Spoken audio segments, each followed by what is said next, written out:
This podcast is a member of the Voices of Wrestling Podcasting Network. Visit voicesofwrestling.com to hear the rest of our great podcasts, as well as show reviews, columns, opinions, and updates across the world of wrestling.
Welcome back, everybody, to Wrestling Omakase. It is episode number 178, and this week I am pleased to be joined by a returning guest. Hello, Haley. Hello. How have you been? I live in the U.S., so, as well as I can be, I guess. Well, considering all that's happened. We got the rare bit of good news this week, I guess, here in America, but not that this is like, I don't know the right word to say. Not that this is like Biden campaign headquarters or anything, but sure as fuck is an improvement over what we had before. So, like when Joe Biden is the massive improvement, that's really bad. Well, I was joking around with my girlfriend yesterday because it's like they announced it on TV. That obviously that Biden had won. We got all the networks called it pretty much at the exact same time. They were all waiting for everybody else to call it. It was really funny. But, so they call it, and then, people fucking pile into the streets to celebrate, and it's like, do you know what a shitty president you have to be for people to pile into the streets to celebrate that Joe Biden beat you? It's like, it's like, Jesus. Like, okay. Oh my God. But yeah, those fucking, those scenes of people I really didn't expect that. I don't know about you. I had those images started coming up on TV of people in all these different cities celebrating. I was like, I didn't see that one coming. I just really I didn't either. I didn't.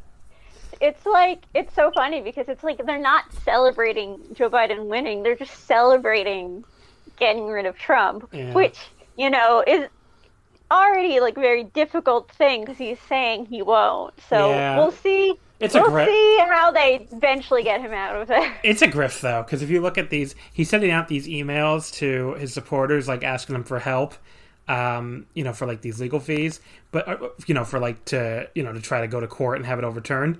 But if you go all the way down, look at the very, very fine print. Do you know what it says there? What? Up to 50% of your donation can be used to pay down the Trump campaign's debts. Oh my God! So if some fucking rube who thinks Donald Trump is going to overturn this donation gives $20, Trump can take 10 of that and use it to pay off his fucking campaign debts, to pay the sound guy from his rallies or whatever the fuck. It's like, okay. It's just one last grift. So, because if they were really going to overturn anything, you would have the actual Republican legal establishment out there. You wouldn't have fucking Rudy Giuliani and Four Seasons Landscaping. Did you see that? I laughed so hard when I saw that. I was like the fact that it's next to an erotic bookstore is the real icing on the cake. Someone went into the erotic bookstore to ask the owner what he thought, and he's like, I don't understand why this is even happening or happening. He's like, I don't understand why it's happening here, but I don't understand why it's happening at all. I mean, he lost. And it's like, yes, the erotic bookstore man knows. But there really isn't much danger of Trump overturning this, I don't think.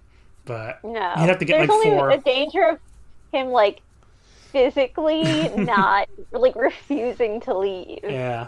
and like having to be like dragged out. I mean, like that would be awesome if they live stream it. Just have two big dudes just drag them out. But no, I think my hot take, and we'll see if this is right. And I'm sure people don't want a lot of election talk, so I'll move on to this. But my hot take is he concedes this week. That's my hot take. I think the concession will happen. But maybe I think it'll be like a terrible concession. I think it'll go on TV and be like, "This was stolen from me. It was terrible." But it'll be a de facto concession, you know? I think you're very optimistic. Well, we'll see. But, I mean, at some point he's going to have to get the fuck out, so we'll see. But, do you see that? The fireworks and, like, drone display from when Biden won? I remember, like, joking, I don't know if I want to remind everybody about drones, but, sure. Sure. Not what I would do. Yeah. I'd be like, maybe don't have the drones. Maybe not. Yeah, maybe let's not do that. Anyway, so that's the U.S. election. That's what's been going on here. Do you know how fucking I can, like when I think about this, if I turn on Japanese TV, right, like which I do sometimes, or turn on HK World or something, and they're talking about the American election, I'm just like, the rest of the country, or the rest of the world, I mean, must be so goddamn sick of hearing about this American election. Like, this was bad enough for us, for, you know, to have this drag on from Tuesday to Saturday. But, like, if you live in any other country and you have to hear about this fucking election for 5 straight days because, you know, America's the fucking world imperial power and all that, like, you must fucking be ready to, like, kill somebody. Oh my god. It's like, I can imagine. Like, I'm ready to just, like punch my television, you know. Like, I don't even watch election coverage because I know it's just anxiety-inducing. I just told my mom, I'm like, just tell me when they call it. You know, I'm gonna sit here and watch anime and wrestling. I sat there and watched all the coverage like an idiot. So I just couldn't turn away. I ended up seeing some of it because my mom had it on, and like, you know, sometimes I'd like, you know, not be watching anime or wrestling, and then I'd look up, and I think the strangest thing I saw was that apparently Rick Santorum is on American television.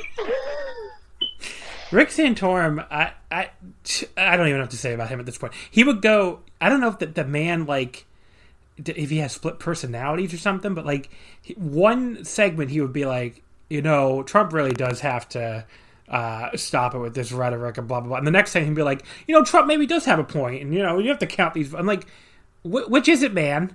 Like, are you ready to toss Trump out? It's like he kept going back and forth every time they would cut to that little round table. It's very bizarre. It's like, I think he's just traumatized from every time he Googles his name and what comes up. Yeah, that's a good point. Don't Google Rick Santorum's name, folks, unless you want to see some graphic stuff. I forgot about that until you mentioned it.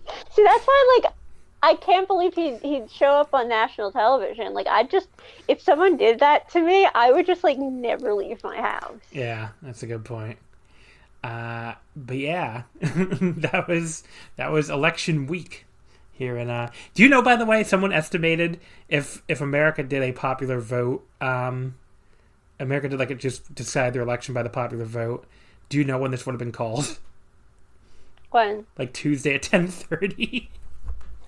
It's like, okay, so if we were like a normal country, we would have been over many days ago. But the hilarious thing is, I've seen multiple Trump people, like Trump fans, actually say unironically they should get rid of the Electoral College. It's like, oh no, this Electoral College is the only reason why it was this close, buddy. You don't act, if you're a Republican, you do not want them to get rid of that. That would be bad for you. But don't tell them that. Like, let's let them think that. I think I think they're onto something. Yeah, we gotta get this movement going. We can call it bipartisan. Get rid of the Electoral College. If there's an account on Twitter I cannot stop looking at. It's like, oh god, like Coping MAGA or something, where they're like, I've seen that. They just have all these fucking people, all these like MAGA people, and like how they're having these meltdowns. I shouldn't enjoy it, but I do.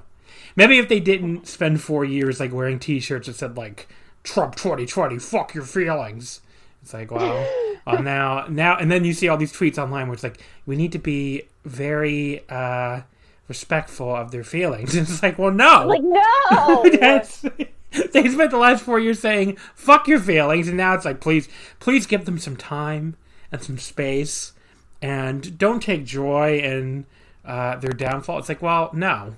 It's like that. It's like that tweet. You know that tweet that goes like, me sowing, haha, this is awesome, this is great, and then me reaping, what the fuck, this sucks. Like that's basically the Trump people for the last 4 years. So basically, it's like I just want to like, you have to look at them and tell them that the facts that Biden won do not care about their feelings. Indeed, but we saw. I went through like we really should move on. But one last thing, I went through a thread. I don't know if you've bothered looking at this, but like their electoral fraud claims, and they are hilarious. Like really incredibly funny. Like there's my favorite one is they show this footage. Okay, now I want to set this up for everybody. There is a camera in most of these like voting rooms where. I think in all of them, but in a lot, because it varies by state, like everything else in this stupid country. But there's a camera in a lot of these rooms where they're tabulating these ballots, right? Where they're counting them and, processing them. And some of them even live stream it. So these people were looking at a live stream of, I think it was Georgia, I don't know. And they were like watching them do something. And they're like, aha! They must be doing fraud here. Because I think they were filling something out or throwing something out. I don't even know. So they think that an election worker would go into a place where they know they're being not only filmed, but live streamed and start committing election fraud. It's like, no, that's not how this would work. No one's going to be like, I have a secret plan. I will live stream my secret plan to the entire world. Now, of course, people came out and said this person is just doing what's called, I think it's called like, I forgot the term is, but basically there's a ballot that you can tell who the fucking winner is, how it was supposed to be marked, but like it won't go through the scanner for some reason, so they will take another empty ballot and like copy your ballot onto it, basically, is what they were doing. But no, they were obviously committing electoral fraud on live stream for anyone to see. So that's my favorite one. It's like that's not how this would work, guys. But I think if they had a secret plan, I think they would come up with a better secret plan than doing it live for the entire world to see. But they'd probably also maybe win the Senate too if they were going to cheat. But nobody. And I don't know. The fraud stuff is so stupid that I don't even know what to say to it. So let's go to wrestling though. So we got 3 shows to talk about: New Japan Pro Wrestling Power Struggle, DDT Ultimate Party, and Tokyo Joshi Pro Wrestle Princess. I thought all 3 of these shows were awesome. I get the feeling that is not a consensus opinion for Power Struggle, especially. But I will. Yeah, I mean, I definitely thought the DDT and Tokyo Joshi shows were like amazing, like perfect. But New Japan, I mean, I didn't like hate everything, but I kind of just. The things that I hated, I just really strongly hated, and I didn't have anything that I like particularly was like, yeah, this is amazing. Yeah, see, for me, there were a few matches I really, really liked. There's a booking decision that I'm sure we'll agree was pretty bad, which we'll talk about, and I'll give some reasons and all that. To me, I can separate like booking decisions from match quality. I thought the matches on this show were really good. Since we're going to start with Power Struggle, by the way, so that's what we're talking about here. Yeah. But yeah, this was Saturday, November 7th from the Ideon Arena, Osaka. Attendance of 2,834. I assume that was a sellout. But who even knows anymore in the COVID era? I guess that sounds right for like half full Ideon Arena. The opening match, which you did not see, so I'll go over it really quickly. Toru Yano defeating Zack Sabre Jr. in 12-11. To retain the provisional KOPW 2020 in a no corner pads match. First of all, I have to go back and watch this eventually. I didn't know that was the rule. That was the rule. They took off all the corner pads. Now, Oh my god. I don't understand why, to this day, why we didn't have to have a vote over the stipulation here. I thought that was the entire point of this fucking trophy. But Yano just said no corner pads, and Zach was like, okay. So, But Yano's the one who said no corner pads? Yes, Yano's the one who said no corner pads. Self-sabotage. But yeah, so the really, really funny part of this match was pretty early, where Yano, because remember, he usually takes off the corner pad. There are no corner pads, so he started trying to put one back on, which I'm just like, that is really funny. It's nonsense. I mean, why would he do that? But he was doing that, so it was really fucking funny. And it leads to an awesome spot where Yano throws Zach into the corner that he put the pad back on, the way he always shows people into the corner without the pad, and Zach hits it. And Zach has amazing comedic timing. His facial expressions are so funny. And he hits his corner pad perfectly fine. It's nice and soft to protect him. And he looks at Yano like, what was that supposed to do? That didn't actually hurt, buddy. Which I thought, it was such a great reaction. But yeah, as far as, like, this was nowhere near as good as their G1 match. I still think that match was like an actual, like, 4-star match. This was, like, really funny in parts, and the finish was kind of clever with Yano. So Zach had Yano in a leg hold in the railing, and he would not... His idea basically was to hold on this leg hold and then, like, let it go and then rush back to the ring, and Yano wouldn't be able to get back in. I think that's how he beat him in the G1, actually, so that makes sense. But here, he ties Yano while he's in the hold, ties Zach's shoelaces together, and Zach lets go of the hold to go back to the ring, but he can't get free of the railing because his shoelaces are tied like around the railing, and Yano rolls back in and he wins by count out. So kind of funny. Zach threw an epic hissy fit at the end, just as you'd expect. I loved when Zach threw this. Like Gabriel Kidd came over to try to help him get untied, and as he's tied to this railing, remember he needs to get untied. He's so mad he beats the shit out of Gabriel Kidd anyway while still tied to the railing, which was so fucking funny. 3 stars. And then, it's what I get the match as a rating, I guess. But it was pretty funny. And then Uemura comes over with scissors to cut Zach free. Zach gets the scissors and, threatens to stab him all the way to the back. And it's like, okay.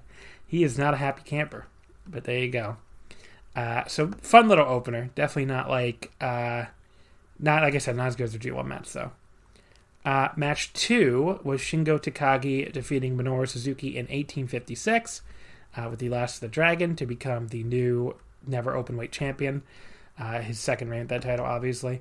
I really thought Suzuki might win this. I thought they would maybe try to stretch this out to Wrestle Kingdom, but I guess we'll have to see now who the Shingo Never challenger will be for Wrestle Kingdom. Because I don't know, can you think of anybody? I can't think of anyone obvious.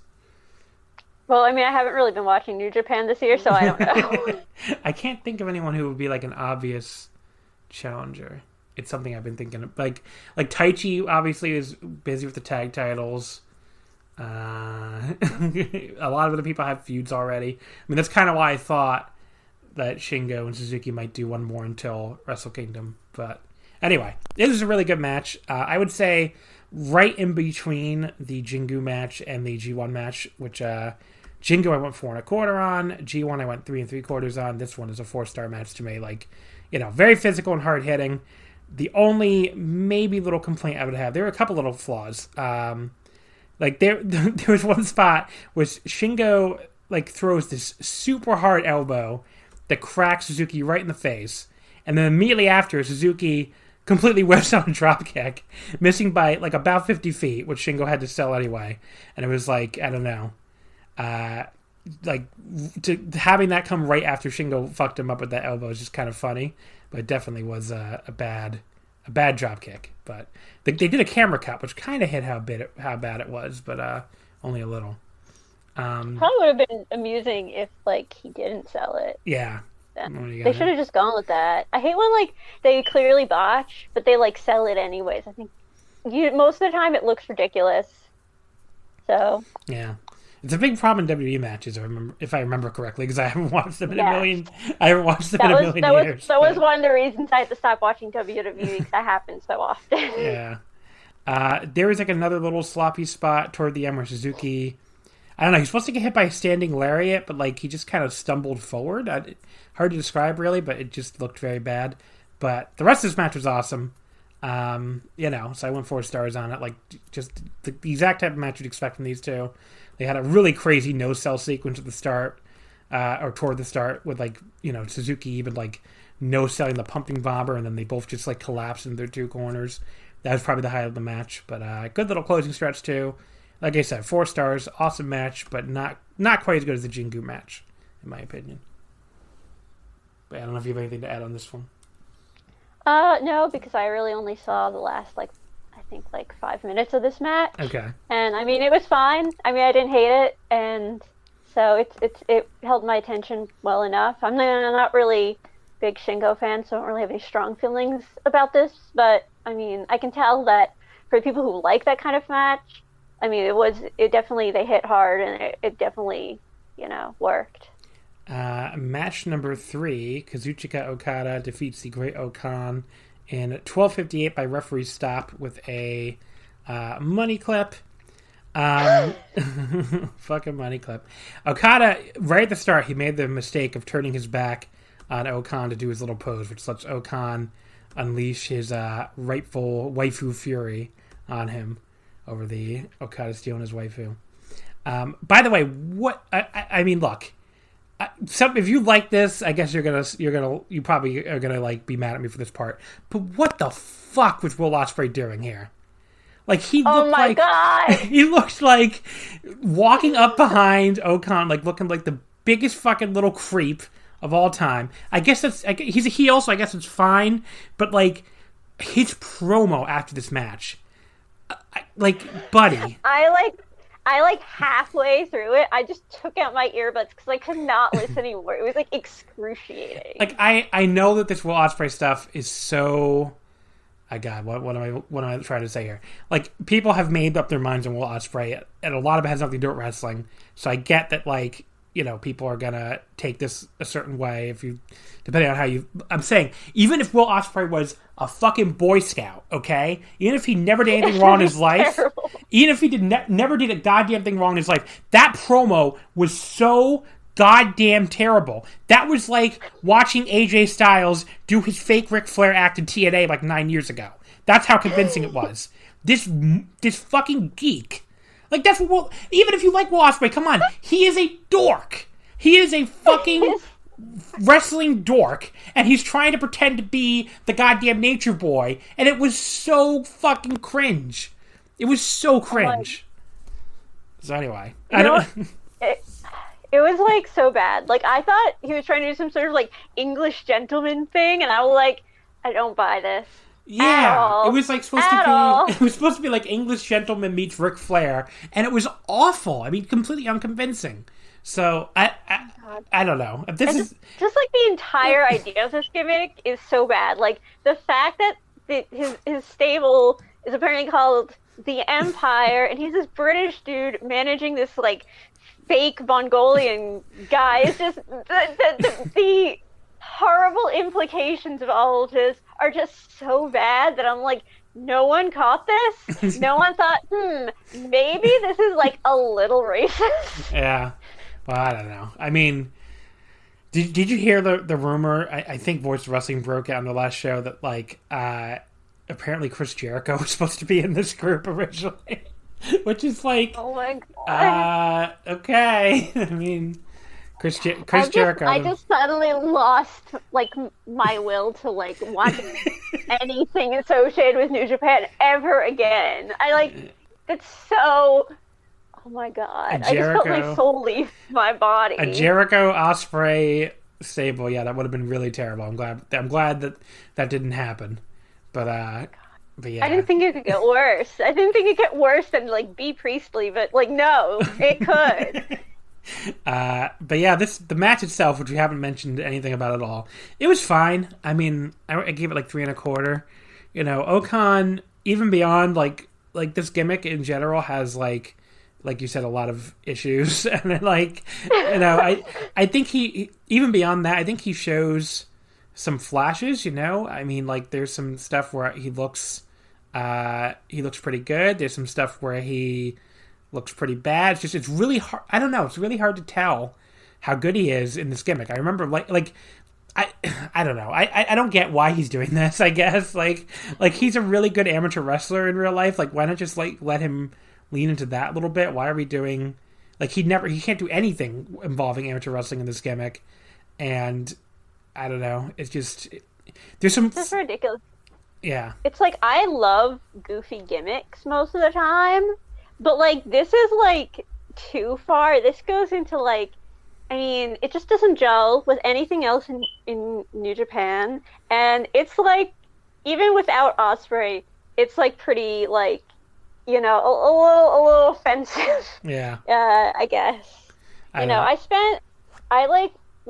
take notes while I read them, like really, in this one, I took so many notes, and all of them are just me ranting about how much I hate this gimmick. Like, I think there are a few about how much I hate Will Ospreay, and then how much I hate Money Clip.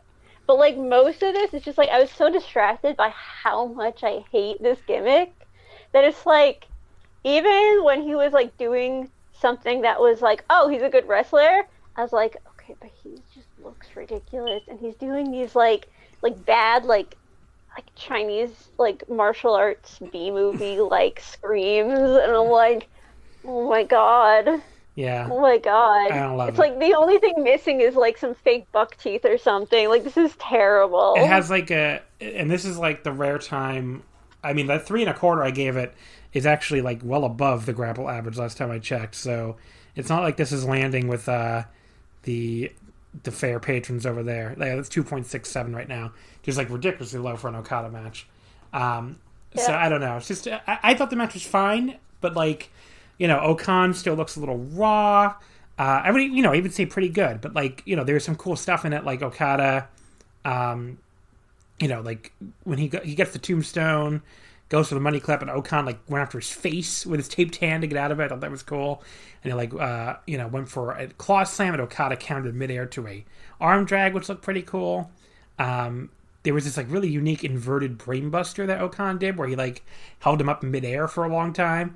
So like he showed some flashes here. Like there was that the reverse slam where Okan what was like a basically a face buster out of a backdrop suplex position that was unique, that no one else really does anything like that. So there's some flashes, but like it's one of these things where like they're gonna have to tone this gimmick down as it goes on for him to really succeed. Like, they are capable of doing that. I mean, if you look at like Evil now compared to when he first started out, when he was doing like the hand lasers and everything, I mean, they clearly toned that. But I love that. I just say it's goofy. That's why I said like it's goofy, but like that one I loved because it was like, oh, he's just like a goth. Yeah. Whereas like no one goes around dressed like that. Like whereas goths really do go around and they're kind of that ridiculous. That's true. But no, I was just comparing it like as an Evil's gimmick has toned down over the years. Yeah. Which I think the same thing will probably happen with this. But right now, yeah, it's a little... they should just throw out the entire gimmick. It's a little cringe. Just start over. And obviously, Money Clip Okada remains the most boring version of Okada I've ever had. So, But there were flashes here. I think the two of them may have had pretty good chemistry, but they definitely... If this is like the start of a big feud for, historic feud or whatever, this is a match that no one's going to remember because wasn't that big a deal. Yeah. And then... Oh, sorry, go ahead. What? Oh, it's definitely, like, the problems with this match have nothing to do with them as, like, wrestlers, excepting, of course, for that stupid money clip. But it's just, like, everything around it just makes it, like I can't... Like, gimmicks shouldn't make someone not want to watch the match. Like, they should, it's just, I really do, I hope you're right and they really do tone it down because he is a good wrestler. Yeah. And, I really wanted the waifu wars to happen and be good, but this is just the monkey's paw situation for me. Really. Afterwards, like we already talked a little about the Ospreay promo, the Diet British Flair thing. The only good thing about that promo is the camera would keep cutting to Okada, and he'd have this look on his face like, okay, whatever. Like he wasn't selling like he was upset with this guy at all. It was just like, sure, whatever, buddy. But yeah, they're gonna face each other at Wrestle Kingdom. Woohoo! I mean, whatever. Nothing else happened. Jeff Cobb joined the Empire has been speculated, but which that would be a great addition to the to the theme. It's like, anyway. Oh god. It's like, well, Ospreay and his minority friends. It's very, he would have I don't know, like imperialized Hawaii. Anyway, after that we get the Best of the Super Junior cards, which has a bunch of stuff I'm excited for. I wrote down all the main events. Might as well go through them really quickly. Day one has Hiromu versus Ishimori, so they're doing that very, very quickly, that rematch, which is a little surprising. That'll be next Saturday on November 15th. Day two in Korakuen has Hiromu versus Desperado. Cannot fucking wait for that. Matches are always awesome. Day three in Korakuen also has two really big matches, intra-unit battles. Desperado versus Kanemaru and Hiromu versus Bushi, which again, I'm really looking forward to that one. Yeah, Hiromu and Bushi. Both those matches I really can't wait for because I love Despi and Kanemaru too. But yeah, Hiromu and Bushi should be incredible. Day four in Gunma has Ishimori versus Kanemaru, the never-ending feud, and also a match I'm personally very excited for. Hiromu versus Doki. Let's go. I'm excited for it. I love Doki. I do love Doki too. Day 5 in Niigata has Robbie Eagles versus Ishimori as the main, which is like a battle of X-Tag partners, plus the big Wato Doki return match. So, Doki's Revenge. Day 6 in Korakuen has Eagles Hiromu as the main event, and the Despi versus Doki match, which notable since Doki's only came to New Japan because he had to replace Desperado in last year's Super Junior, so that's kind of like a little interesting note, I guess.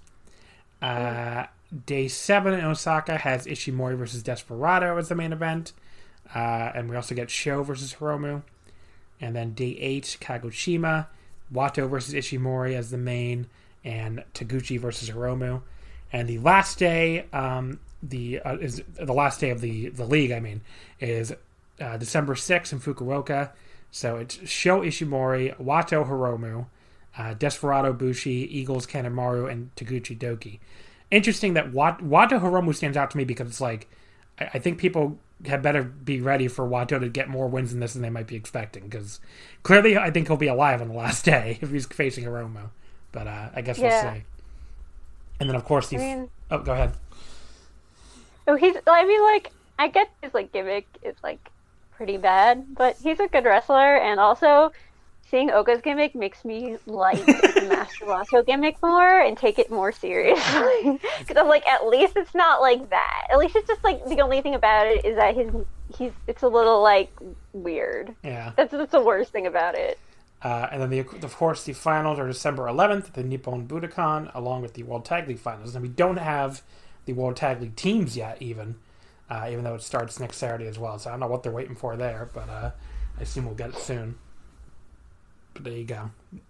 We also got the Super J Cup tournament bracket, which is December 13th, airing live apparently. And that's Clark Connors versus Chris Bay from Impact, ACH versus TJP. That's the left side. And then the right side is Ray Horace from ROH against Blake Christian from GCW, and El Phantasmo versus Leo Rush. And apparently also they mentioned Red Narita and Carl Fredericks versus Kenta and Hikuleo. So that confirms that Narita has made it back to LA, I guess, or will make it back to LA. So he'll be in that tag match because he wasn't on any of those Strong shows. So he wasn't there for that taping, but I guess he'll be back for this. So there you go. Match number 4 was the IWGP US Heavyweight Right to Challenge contract. That's just that red briefcase, folks. The very broken red briefcase. Kenta defeats Tanahashi in 1957 with the game over to retain the Right to Challenge contract. I thought this was awesome. I saw some people say some people seem to be a little lower on this than I expected, but yeah, I thought these two worked a really smart match together. I thought they really did a great job. Yeah, I liked it. There's one of my favorite moments is right at the start where like Tanahashi hits this crossbody off the second rope, starts playing air guitar. Kenta boots him from behind, gives us Kenta air guitar, and this outrages Tanahashi. Air bass. Oh, was it air bass? Really? Yes. I didn't even notice. This outrages Tanahashi so much, he drop kicks Kenta hard, sends him all the way to the floor, and then he wipes him out with a huge plancha. So, do not play air bass, I guess, even in front of Tanahashi. But yeah, there was like this great strike exchange around the 10-minute mark. They both just like elbow each other repeatedly. Kenta tries to hit the strike combo, his signature combo, but Tanahashi blocks the last spinning chop. Kenta comes back with another spinning chop. Tanahashi slaps him right in the face, but Kenta finally like ends it by throwing him on the apron, then hitting the hanging DDT, which was really cool. And the go to sleep sling blade counters stuff, that was pretty good. And then the finish, I thought, Kenta, it looks like Tanahashi has Kenta. He hits the standing high fly flow crossbody, but instead of trying to go back up for another one, he tries to lock Kenta in the Texas Cloverleaf, which, again, I'm almost certain that's how he beat Kenta during the G1, so it makes sense. But Kenta, struggles. He nearly makes the ropes, but then as Tanahashi's like trying to pull him back, Kenta's able to reverse it and take Tanahashi down to the game over. Just looked really good. And, Tanahashi reverses back to Cloverleaf. Kenta reverses back to the game over again. And he rolls Tanahashi back to the center of the ring, and Tanahashi submits. So, started a little slow, but I thought it was fucking awesome by the end. I would go 4 1/4. So, really good match. Yeah. I mean, I liked it. It wasn't, like, something that, like, I was super excited about or anything. But, like, I definitely, like, it was enjoyable to watch. It's, like, not something I'd watch again. But, like, when it was on, I enjoyed it, I guess, kind of match for me. Sure. One thing I really liked in the beginning that was Kenta, like, purposefully messing up Tanahashi's hair and, like, just to, like, piss him off. And then Tanahashi just kind of, like, flicking his hair and it, like, went back just how it was. It was, like, I don't know. I just was impressed with Tanahashi's, I guess, ability to fix his hair so easily, and also like Kenta like deciding on like that as a way to taunt him was funny. Yeah, well, he knows him well, I guess. I also really liked when he had the tear in the briefcase and he had like a piece of tape on it, like with an arrow pointing to it, and then on the tape it said like Tanahashi. Yeah, he's had that. To, like show like how that happened. He's had that since the G1. Since Tanahashi broke it, it was really funny. Oh my god! I haven't been watching, so like to me that was like hilarious. Yeah, he's like, this is Tanahashi. I was like, I just love Kenta being like a total dick. Like I think that's what I guess kind of made this match really, I guess, enjoyable for me to watch. It's just Kenta's just such a dick and like such like he enjoys it so much. Yeah. And it's always fun. It's always fun to watch. Did you see his strangely sincere like interview afterwards? No, I haven't. I didn't watch any of his interviews. So he like described how he went to Taiwan, I think, when he was still with WWE, and Tanahashi just happened to be in Taiwan at the same time, and so he, Nakamura, Asuka, and Tanahashi all went out to eat together, and Kenta, I guess feeling pretty low at that point with how his WWE career was going, just remembered feeling very like ashamed at that table and like feeling like, he was doing so much less than these other three people. But now he said, after he beat Tanahashi, obviously he's like, well, I mean, he didn't even say that part, but that's, I guess, implied. Now he says, if I wouldn't have anything to be ashamed of, basically. And it was very like, it was oddly sincere for a Bullet Club heel. It was very like, oh, that's nice. You turned your career around. Good for you, buddy. I think that's part of the reason why people like him so much, and I don't, they connect with him on these promos, whether it's this kind of thing or romancing the cameraman. The semifinal for the IWGP Heavyweight and Intercontinental Double Championship Right to Challenge contract. Jay White defeats Kota Ibushi in 1847 with a backslide with his feet on the ropes. When this match ended, I felt really bad that I had invited you on for the show. Because I was like, oh god, the world's biggest Ibushi fan, and here I am. And he's the first guy to lose his briefcase. But I will say, by the time the press conference happened, I felt a little less bad, because it does seem very clear they're still doing Naito Ibushi at the Dome. But we'll talk about that, when we get into the post show. The match itself I thought was awesome. I mean, Jay was doing some really cool, like just beating Ibushi's ass all over ringside at the start. White comes back, or like Ibushi comes back at first with this really good planche to the floor. White comes back after that with this great little double suplex sequence where he hits like a front suplex lift into like a drop straight down, then immediately grabs him again when he's leaning over and hits like a spinning suplex. Just a great little sequence. They trade like Germans and face busters, which is another great sequence, which ends in a pretty nasty deadlift German from White, like just throws him on the back of his neck. But then Kota pays him back though, because Jay gets him in a headlock and like starts throwing these like really hard looking knees, but Kota finally like blocks one, lifts him straight into this really sick Gonzo driver, just like drops White right on his head. And then the finishing sequence, Kota goes for the big Bamaye, the running Bamaye. White dodges and goes for a suplex. Ibushi does a standing switch and like gets this great Snapdragon suplex. Hits a really hard kick to a kneeling White. Goes for the Kamigoe. White fights back by just like desperately like driving his shoulder into Ibushi's abdomen, which I thought was a great little like desperation counter. Kota gets knocked backwards, but then he runs forwards and gets the Bamaye he'd been looking for, and then gets to sit out last ride for a 2 count. But Jay comes back and goes for Blade Runner, then gets the sleeper suplex when Kota gets out. But Kota like lands on his feet and hits this really like great high kick, and you can hear the crowd like gasping at this point, and they're really into it. Gato gets up on the apron. Kota boots him away. Kota hits the step up knee and then goes for the Kamigoe again, but Jay escapes and gets the backslide, gets his feet really high up on the ropes to the point where honestly, in the position the ref was in, he really should have seen it. Poor Marty Asami, like really had to really look like an idiot there. What are you gonna do? Were you spoiled when? You watched it live, so you were not spoiled. Yeah, I was spoiled already. I knew that Jay had won this match, so if I hadn't known that, the finish probably would have been the most shocking moments of the year. I imagine it was for you watching it, but yeah, I was speechless. It was like I was just like in my like notes I took. It just says what like repeatedly. I was like, wait, what? Wait, really? What?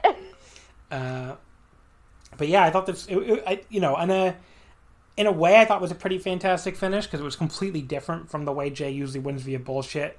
Just that Gato was barely involved, so you didn't see it coming at all. And you could tell the crowd was just like, the crowd had your reaction. The crowd was like, what the fuck? I will say, even before they announced anything, I did assume the extreme cheating here would lead to some kind of 2-day Wrestle Kingdom scenario. Again, we'll talk a little bit about that at the end. But yeah, match itself was fantastic. These two just have amazing chemistry. Didn't think it was quite as good as their G1 match, but it was close. Another 4.25 star match for me. So, I mean, I liked it a lot. I think it's their best match that they've had because like I wasn't like I thought their G1 match was kind of like not great, and then their Wrestle Kingdom match was pretty good, but like definitely like this one I felt was like even better than that. What about the G1 final last year? I think that most people think that's the best one. Yeah, that's the one I like the least. Oh, okay. I like this. I guess I think part of it though is that like I felt really nervous the entire time.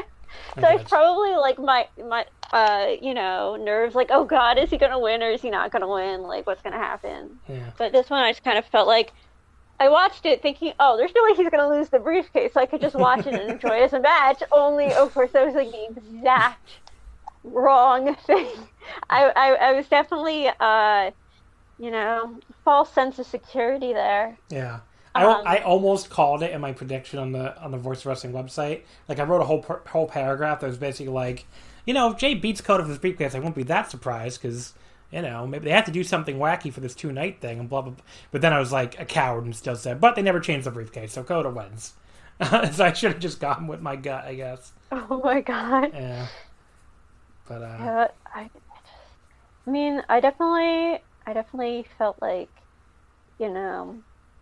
I always love watching Ibushi wrestle. So this one, because I could watch him wrestle and I didn't feel any nerves, I could just kind of enjoy watching him do what he does and, kick people really hard, which is just my favorite thing. I just love watching him kick people. no matter what. And I thought Jay was really, he's always so great at just making me want to see him get kicked really hard. So, that always makes him a good matchup. So yeah, I liked it. I mean, obviously the ending I have very mixed feelings about. So let's talk about the dome booking after the main event, because I have some thoughts on that too. The main event, Tetsuya Naito defeats Evil in 33:08 with the Destino to retain both the heavyweight and IC titles. I can already tell I'm higher on this match than like anyone else on Earth. I thought this was incredible. It's one of these matches where like I totally understand why most people are not going to have it anywhere near as high as me. It's not one of these matches where I open like grapple or cage match and I'm like, what are these people talking about?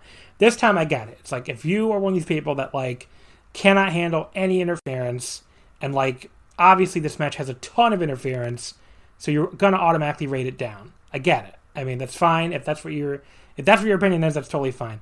I just think like this was clearly the best Naito Evil match of the four. I mean, Naito, I don't even know what his like whoever like I don't know what his doctor did or something, but like the way he was moving in this match, just like running and jumping all over, like it looked like someone gave him new knees or something. Honestly, I was like, I don't understand how he's moving this well. But yeah, I thought the two, like all the actual work, but with the two of them, besides the interference, was like the best they've worked together in this entire series. I mean, they didn't botch anything like they did Jingu. It was just like a lot of exciting stuff. This like I don't know, I wrote down a lot of spots, but like this gigantic superplex Evil gave Naito at one point, and like Naito bounced honestly when he hit the mat. And then Evil went straight from that to the Scorpion Deathlock. Naito struggled for a while, finally escaped, and then Evil followed right up with the Darkness Falls for 2 count. Great little sequence. He went for the STO for the first time. Naito elbowed his way out of it, hit this huge German suplex, dropping Evil right on his head. Evil rolls through it and no-sells it. He charges Naito, only to get dropped by the big spine buster.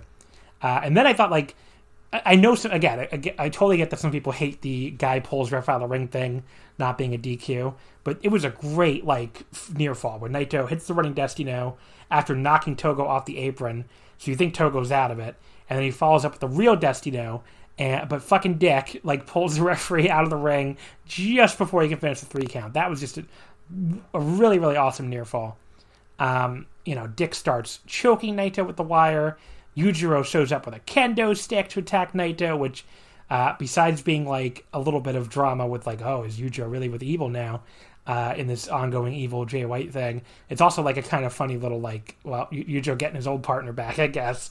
The crowd was not happy at this point. One guy even was like, fuck this coronavirus, I have to boo, and, like, started loudly booing, which I thought was funny.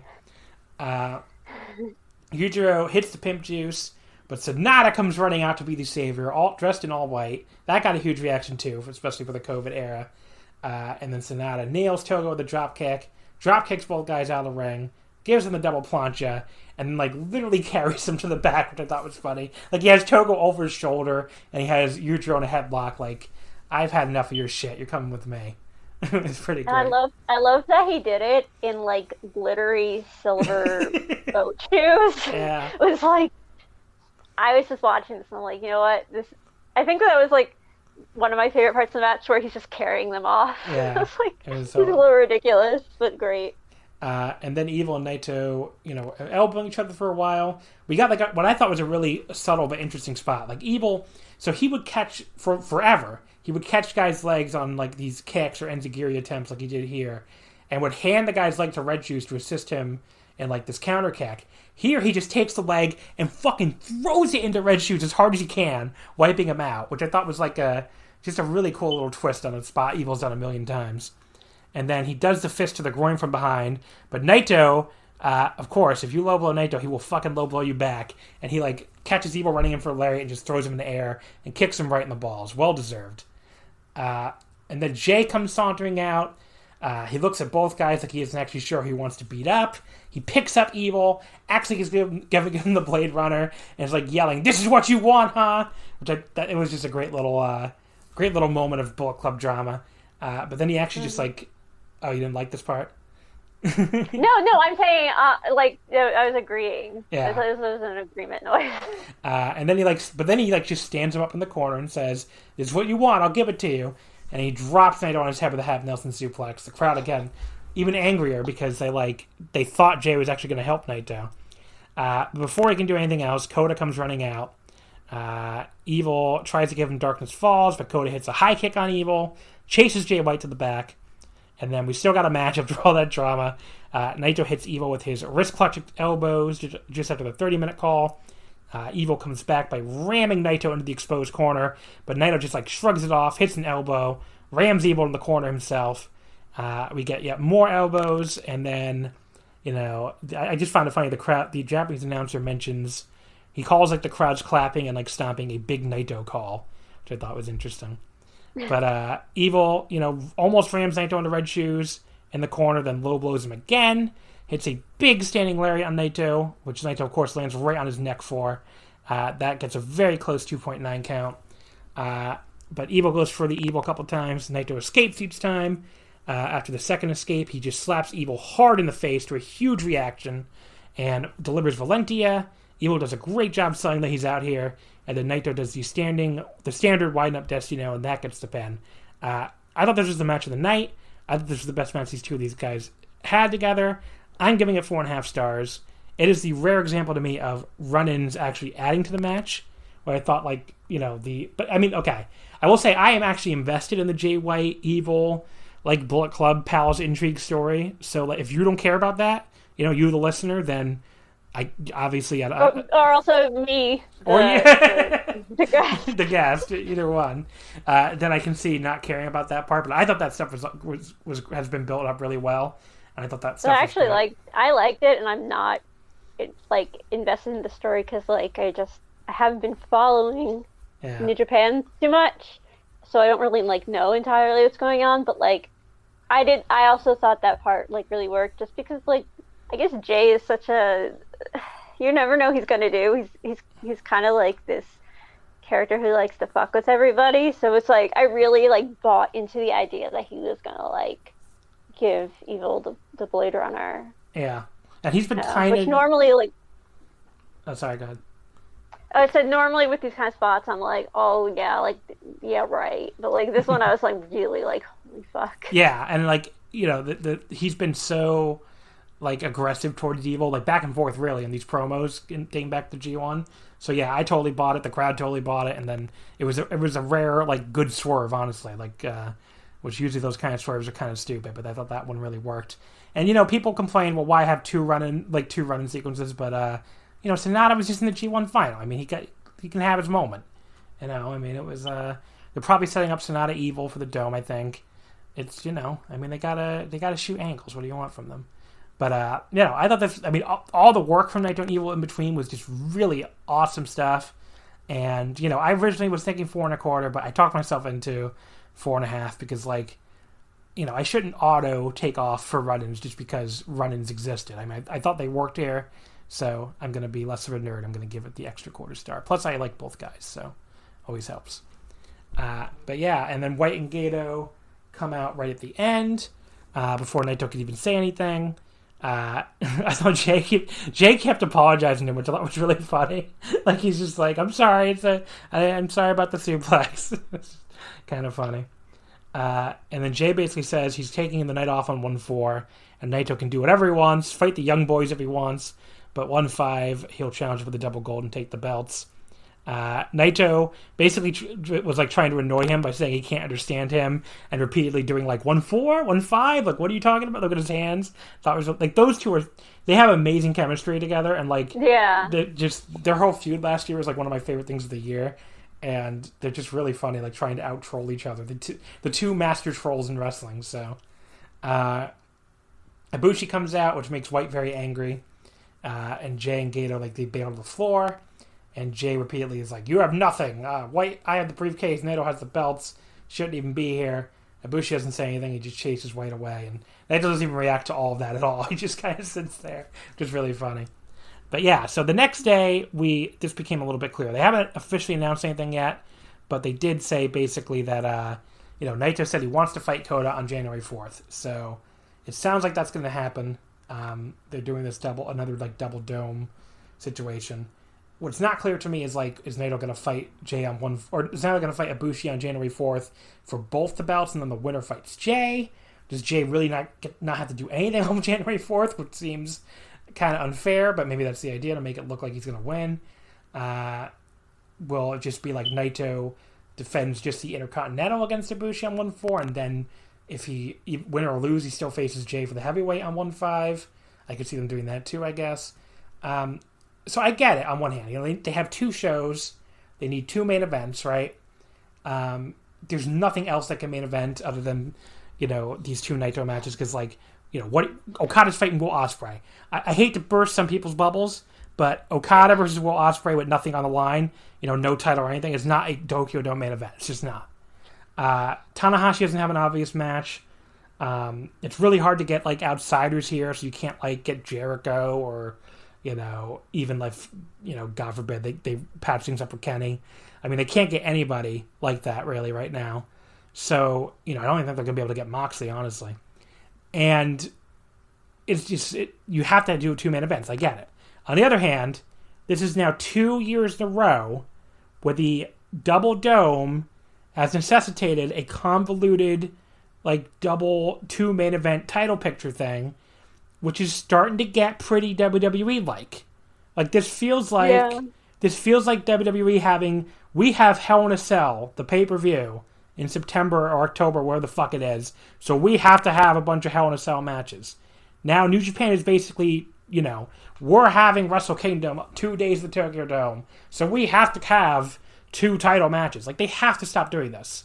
They next year, because apparently their plan is to keep running 2 domes, into the future, but they have to come up with another plan other than continually doing these convoluted 2-day title scenarios. They can't do this every year.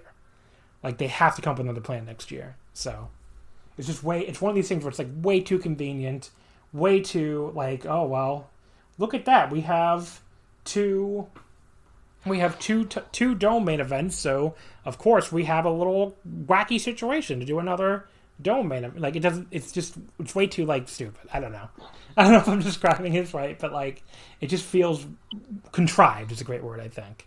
So yeah, definitely, I agree. It's just last year I really hated it, mainly because I felt it kind of downplayed Ibushi won the G1, yet he felt kind of a side character in all of this. Whereas this year it's more that it's just a mess. Yeah, and I'm I don't.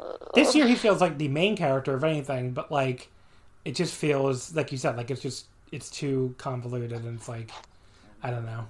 It's just, I told you, I think I told you this off the air, but the fact that he lost to Jay here may mean that he's winning it all at the Dome, and just like Naito losing to Jay last year at Destruction meant that he was winning it all at the Dome. But then we're getting too predictable, I mean, and it's too much well, the guy had his big loss right before the Dome, so now he's going to win. It's just, I don't know. They got to, I mean, I'm saying predictable at the same time that nobody thought the briefcase ever changed hands, and it did. But, it's just leading, it also, completely, what does it matter if the briefcase changed hands if Coda's getting a shot anyway? I mean, it's just very, it's convoluted, it's kind of stupid, it feels very WWE to me. I mean, yeah. Either change oh, sorry, go ahead. And, also, it's, the thing is, they're saying, oh, we're gonna do, Naito Jay on, the last day, but I'm if you're gonna do Ibushi on the first day, and Ibushi's gonna win it all, it's, I don't know how that's gonna work. Yeah. What are you gonna do with Ibushi after that? It's they're gonna, or is Jay gonna be forced to wrestle on, the 4th instead? I don't know what's going on with that. That's a little confusing to me. And there's no, if they're going to do a Jay, a scenario where Jay has to defend the briefcase on 1-4 to make it a proper mini tournament, who the fuck is he going to defend against? Because I don't see any obvious challenger. I mean, who do you lose to in the G1? Kota, who, oh no, he beat Kota. I got to look this up now, I guess. Let me see. G1 Climax 30. I should look it up first, but I've totally... I know he lost to Will Ospreay. So he's obviously not going to be defending against Ospreay because Ospreay's facing Okada. I can't remember who else he lost to. So let's see. Who did Jay White lose to? Oh, he lost to Ishii. I guess you could do that. I guess that would... I mean, that would be a, like, okay, everybody knows Jay White is winning, but I guess he lost to Jeff Cobb, Jeff Cobb's not going to get that shot. Yeah, those are 3 losses. Cobb, Ishii, and White. Cobb, Ishii, and Ospreay. I mean, yeah, I guess you could do Jay White versus Ishii for the briefcase on the first night. That would kind of be like the biggest foregone conclusion of all time because I mean they're not main eventing. Yeah. They're not main eventing Ishii on the second night. But I don't know. I just don't like anything about this really, other than the fact that I mean really nothing. It's just very very convoluted. Very like if they want to change the briefcase, just change the briefcase. Just do Naito Jay. If they don't want to change the if they want to do Naito Ibushi, then just do Naito Ibushi. Just come up with another match for 1-5. I get that it's hard. I get that you can't bring, like I said, they can't bring any foreigners or special guests in or anything. But like, I don't know. Maybe don't do 2 domes then. Maybe 2 domes isn't necessary. The whole thing is just very like, it feels like, if it's another thing where it feels like the schedule is driving the booking instead of the booking, just being able to stand on its own. It just feels way too convoluted. So there you go. That's my there's my New Japan takes, I guess. Really good show, but I'm not a fan of where we're going, I guess. Yeah, I'm just like, it's just like as like an Ibushi fan, I'm just like, I feel like ever since he signed, like New Japan's kind of been like jerking him around a little bit, like in terms of like the booking, and so him like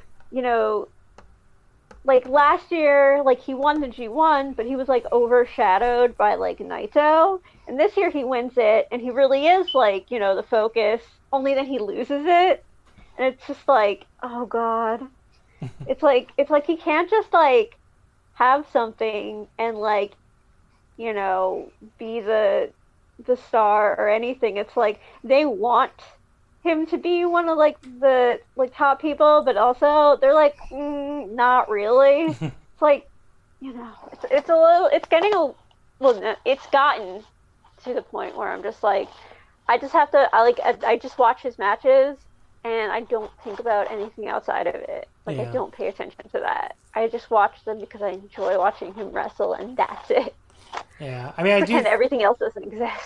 I do think the most likely ending for the Tokyo Dome is him winning maybe both titles, maybe just the Intercontinental. I don't know.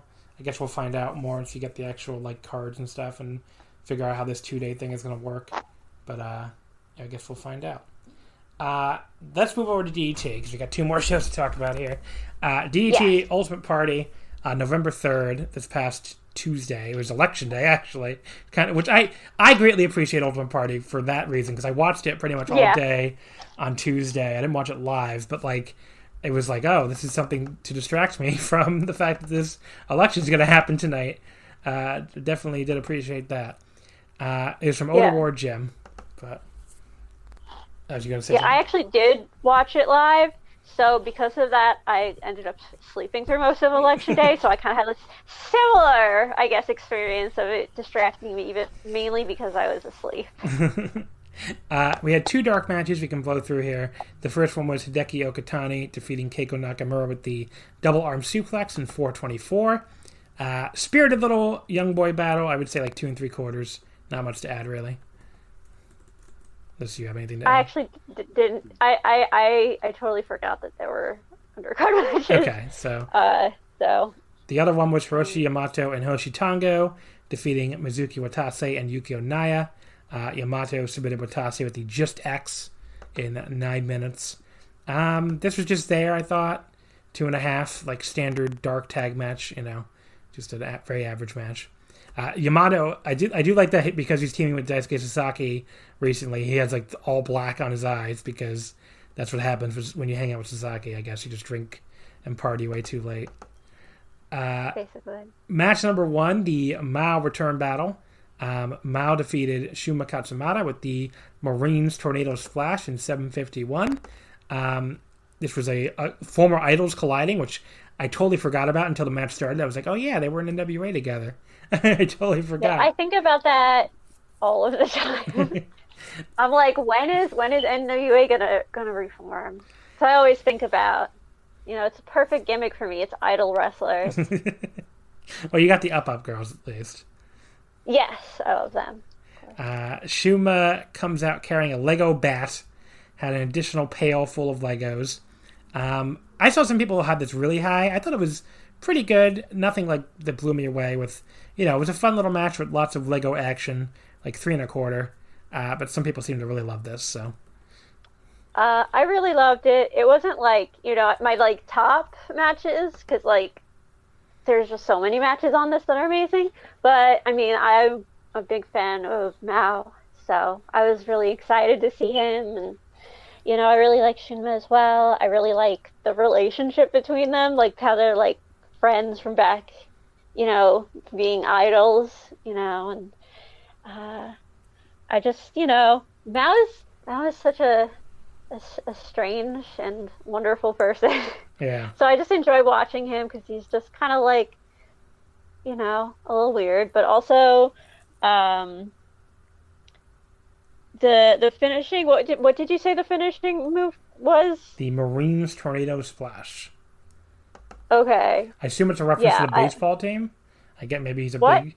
It could be a reference to the baseball team. He could be a big Chiba Lost Marines fan. I don't know. But I when he did that, I was like, holy fuck. Yeah. So that was really great. And, yeah, I don't have anything else to add. It was good. Match number 2. Akito defeats Danshoku Dino with the mouth-breathing Sano type kiss in 9:51. Are you a big Demon Slayer fan? Oh, a big what? Demon Slayer fan or no? The anime Demon Slayer? Oh, Demon Slayer, yeah. Yeah. Oh, yeah, I remember all the Demon Slayer stuff. Yeah, I was, like, freaking out when that was happening, because it was, like, when he put the thing on, what's it, like, the thing that Nezuko wears. Yeah, the bamboo gag. Yeah, I was, like, kind of weirded out, because, like, if you've seen the anime or, like, read the manga or anything, like, Nezuko's a very, like, innocent character, and Dino's, like, Dino? Well, so it's like him wearing the gag. I was like, oh god! Like it suddenly has like a different connotation. And I'm like, well, she wears. Okay, I've only seen one episode of the TV series. I really should watch the rest of it. But she wears that gag because she's a demon, right? Like, because she's gonna. Yeah, she wears that gag so that she doesn't bite human beings. Right. So that was the joke, I think, here. That Dino's but like wearing for him, it's like he can't kiss people. Yeah, because of COVID. Yeah. But also, it's like a gag, and like him with like a gag tied in his mouth, it just has so many implications in general, even beyond him, not being able to kiss people. That's just like, oh my god. So like, the Demon Slayer movie came out in Japan recently, and it was an enormous hit. So I assume that's why they're making these jokes. But I think it set like a new box office record or something. So like that, it was a big deal. I really want to see it so bad. Yeah, I've read the entire manga, so like for me, it's like I know what the storyline is, and I'm really excited to see it animated. But yeah, so he comes out growling like I think she does on the show, apparently. Yeah, which is really funny. Akito, meanwhile, drank like 1 million energy drinks before he came out here because he got no sleep the night before. I guess out of nerves from facing Dino, because Dino. Like, it was a Dino match that Akito watched that motivated him to become a pro wrestler, which is something. Apparently that's real. But yeah. There's like a great, like, this had the most consent of a Dino match of all time. Because, like, Akito, like, Dino starts off his match wrestling completely straight. He just beats Akito up. He even goes for a regular pile driver instead of the Danshoku driver. And then Akito keeps telling Dino, like, come on, go for my penis. And Dino keeps just punching him in the face instead, which is, that's like the most consent we've ever seen in a Dino match. Yeah, but that was like really funny, I thought. And then the way that was like flipped. And Akito eventually convinces him to go back to his normal self, and even has matching tights, which I thought was funny. Oh, the song. I love the song. Yeah. I was a big fan of that. And there's a joke in here about Akito like farting a lot because of all the energy drinks. And then Dino yells at everyone to watch because the EVP of Cyberfight, because he just got promoted, is going to shit his pants in the ring. And Dino, for some reason, strips down to an adult diaper and nearly beats Akito with a variation of the Danshoku Nightmare. But Ino appears and tells Akito not to give up for some reason. And then Akito... Oh, yeah, and then it plays... Isn't that when it starts playing the theme song for Demon Slayer? Yes, I think you're right. Too? Yeah. Yeah, like, when that song came on, I was like, holy fuck. Because it's like, oh my god, they're really going for this, like, whole Demon Slayer thing. Yeah. It's really funny. And then Akito wins with the Goliath Bird Eater lip lock combo, which apparently is called the mouth breathing Sano type kiss. So, I don't know how to rate this, so I'm not gonna, but it was certainly never uninteresting. If you're listening to this and you hate DDT comedy, I guess you sure should skip this match, but oh yeah, you would hate it. It's very, very... It's even I was a little like, okay, maybe this is too much. Like, you know, like I don't really like, I guess, bathroom humor, so like for me it was a little like, but like it was very, very DDT. Yeah. I could understand why people would hate it, and I accept it. Match number 3, the Survival 4-Way 6-Man Tag. Kazusada Higuchi, Yukio Sakaguchi, and Saki Akai defeat Toru Owashi, Naomi Yoshimura, and Kazuki Hirata. Mad Pauly, El Lindemann, Nobuhiro Shimatani, and Super Sasango Machine, Makoto Oishi, and Antonio Honda in 11:03. The first 2 pins were both for Hirata. He eliminated... It was elimination rules. I said survival, so... Hirata eliminated Shimatani with the Miracle One-Shot Cradle in 7:12. Then he eliminated Honda with the Miracle One-Shot Cradle in 9:50. And then Yukio Sakaguchi eliminated him with a Cradle in 11:03. And one of the funnier jokes in the show, Hirata immediately complained that a roll-up was not fair after he pinned the first 2 guys at roll-ups. But yeah, there was this match ended up being a lot more comedy than I thought it would be, especially with Eruption in there. I thought, you know, they're the 6-man champions, and also Sakaguchi and Higuchi just won the regular tag titles too. They look so fucking cool coming out with all their belts. Like, you know, Saki standing in the middle wearing her 6-man title, and Higuchi and Sakaguchi on either side holding their both titles. But this was mostly comedy. And Sasadango, so he pulled his mask off to reveal Pauly face paint, just when the Damn Hearts team had him cornered, and offered an alliance, and they accepted. And, you know, that was kind of funny. But then he double crosses them, of course, and that lets Hirata roll Shimatani up for the pin. And then Honda later says that he's like so lonely he's going to give up because everybody else was like in a big circle leg hold except for him. The first hold is Gone the Fox story.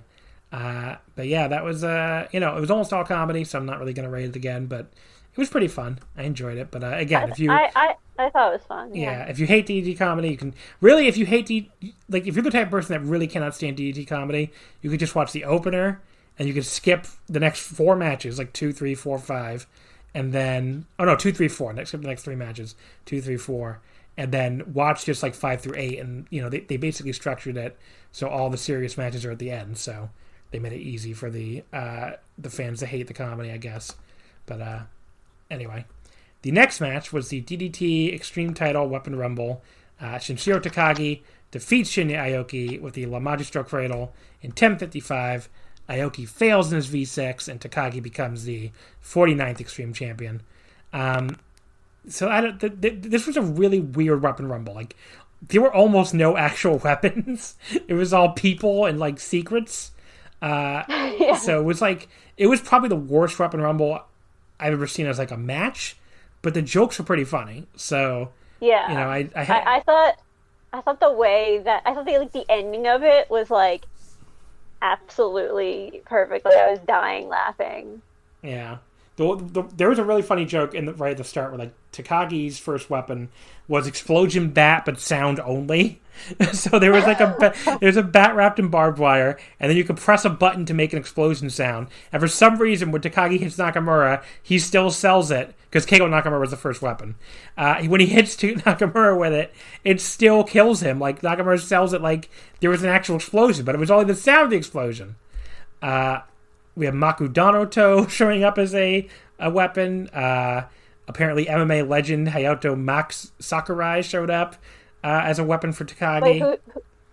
Wait, who is his weapon? Hayato Max Sakurai. He was Takagi's weapon. Some MMA guy.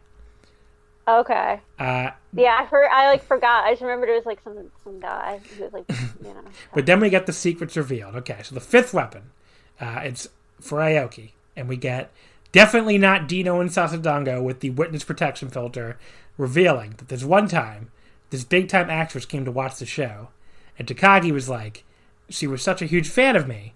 I could have gotten laid with her, but I chose not to. I could have though, and this story reduces Takagi to tears for some reason as Aoki celebrates. I was like, I didn't think that was that bad, buddy. I mean, that doesn't sound... All you did was brag that you could have maybe had sex with somebody. It doesn't... I don't know if that would reduce you to tears. I mean, it's kind of like, I guess, embarrassing because it's like, what is it? Like, the idea that you think so highly of yourself that you're, like, telling people this is kind of, like, not something you want other people to know about. The sixth weapon for Takagi is also secrets revealed. And then, interviewer. So I've heard you've had, and I of course give credit to DDT English Update, DDT Pro_NG for all these translations. Interviewer. So I heard you've had a match with Aoki before. Someone that looks like his ex-wife. His technique was bad. I was expecting more from him. He, quote, tapped out, air quotes, very quickly. He was bad, plain and simple. Then the seventh weapon. Also for Takagi, and it's Secrets Reveal Part 2. Another woman. The interviewer asks her, who are you? Have you met Aoki before? The woman's like, no, he just DM'd me on Instagram. He wanted to go to a love hotel with me, so I just blocked him. And then we get actual screenshots of the DMs, which is incredible. And then back in the ring, Aoki is so distraught over the second group of revelations. The look on his face is really funny. The Takagi easily rolls him up with a Wamaji Stroke Cradle to end his reign finally as a DDT Extreme Champion. What other way could a reign end? But yeah, it was really funny. Not really much of a match. Can't really star rate it. But like, some of these matches have actually been really good as matches. These Weapon Rumbles. But this was the ending was still really funny. Oh my god! It's like he got like so destroyed. Like he lost because of his own weak dick game. I think that's it's just so very. Only that could happen in DDT. Indeed. Nowhere else. Takagi afterwards, he announces all of his defenses will be Rojo matches, or street matches, and they will all be on the official DDT YouTube instead of Universe, so that's very interesting. He challenges anyone from the entire world of wrestling to come for the belt. Shuma attacks him afterwards, so I guess he's going to be the first challenger.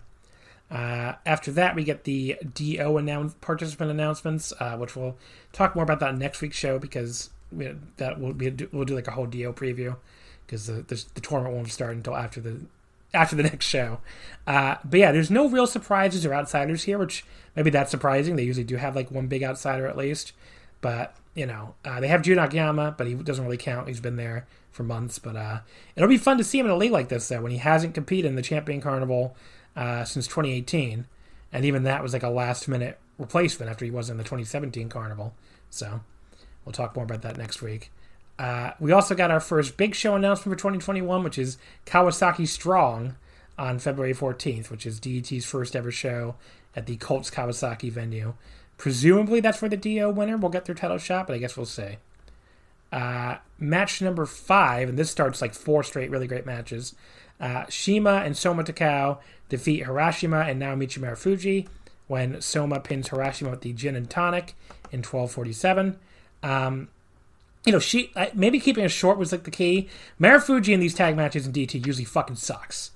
This was like the best I've ever seen him, honestly, in one of these DDT tag matches. Like he seemed like he was into it. The other guys were very into it, and Shima especially was pretty into this match. There's a great spot where Harashima did like a Samato to Soma, only to eat the Meteor off the top from Shima. Just a great little contrast, since it's a very similar move, obviously. And it starts like a big exchange of everybody just like nailing each other. And the match ends with Soma pinning Harashima is huge, and especially cleanly. Yeah. So probably one of the biggest pins of his career. But yeah, the match was a lot of fun by the end. I would say 3 3/4. Definitely recommend this one. I mean, yeah, I feel basically the same way. I enjoyed watching it. It's not like, uh, what is it? I mean, like, I wasn't like really, was it like invested in like who would win or anything. It was just kind of more like, I guess enjoyable in the moment. Just like to watch.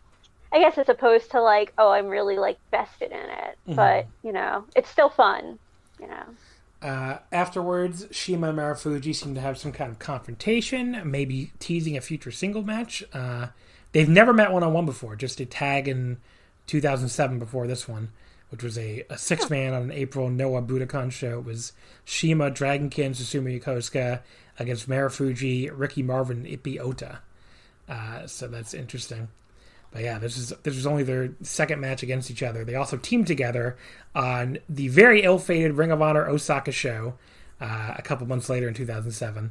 It was Marufuji, Shima, and Bryan Danielson against the No Remorse Corps of Rocky Romero, Davey Richards, and their partner that night, Masaki Mochizuki, which, if people don't know about that show like indirectly started Dragon Gate USA because like Ring of Honor never paid Dragon Gate for like they were supposed to for that show, for putting on that show for them, and like it started like a big fallout, and Gabe ended up with them when Ring of Honor, I guess, there's a whole big thing basically, but yeah, just kind of an interesting little show.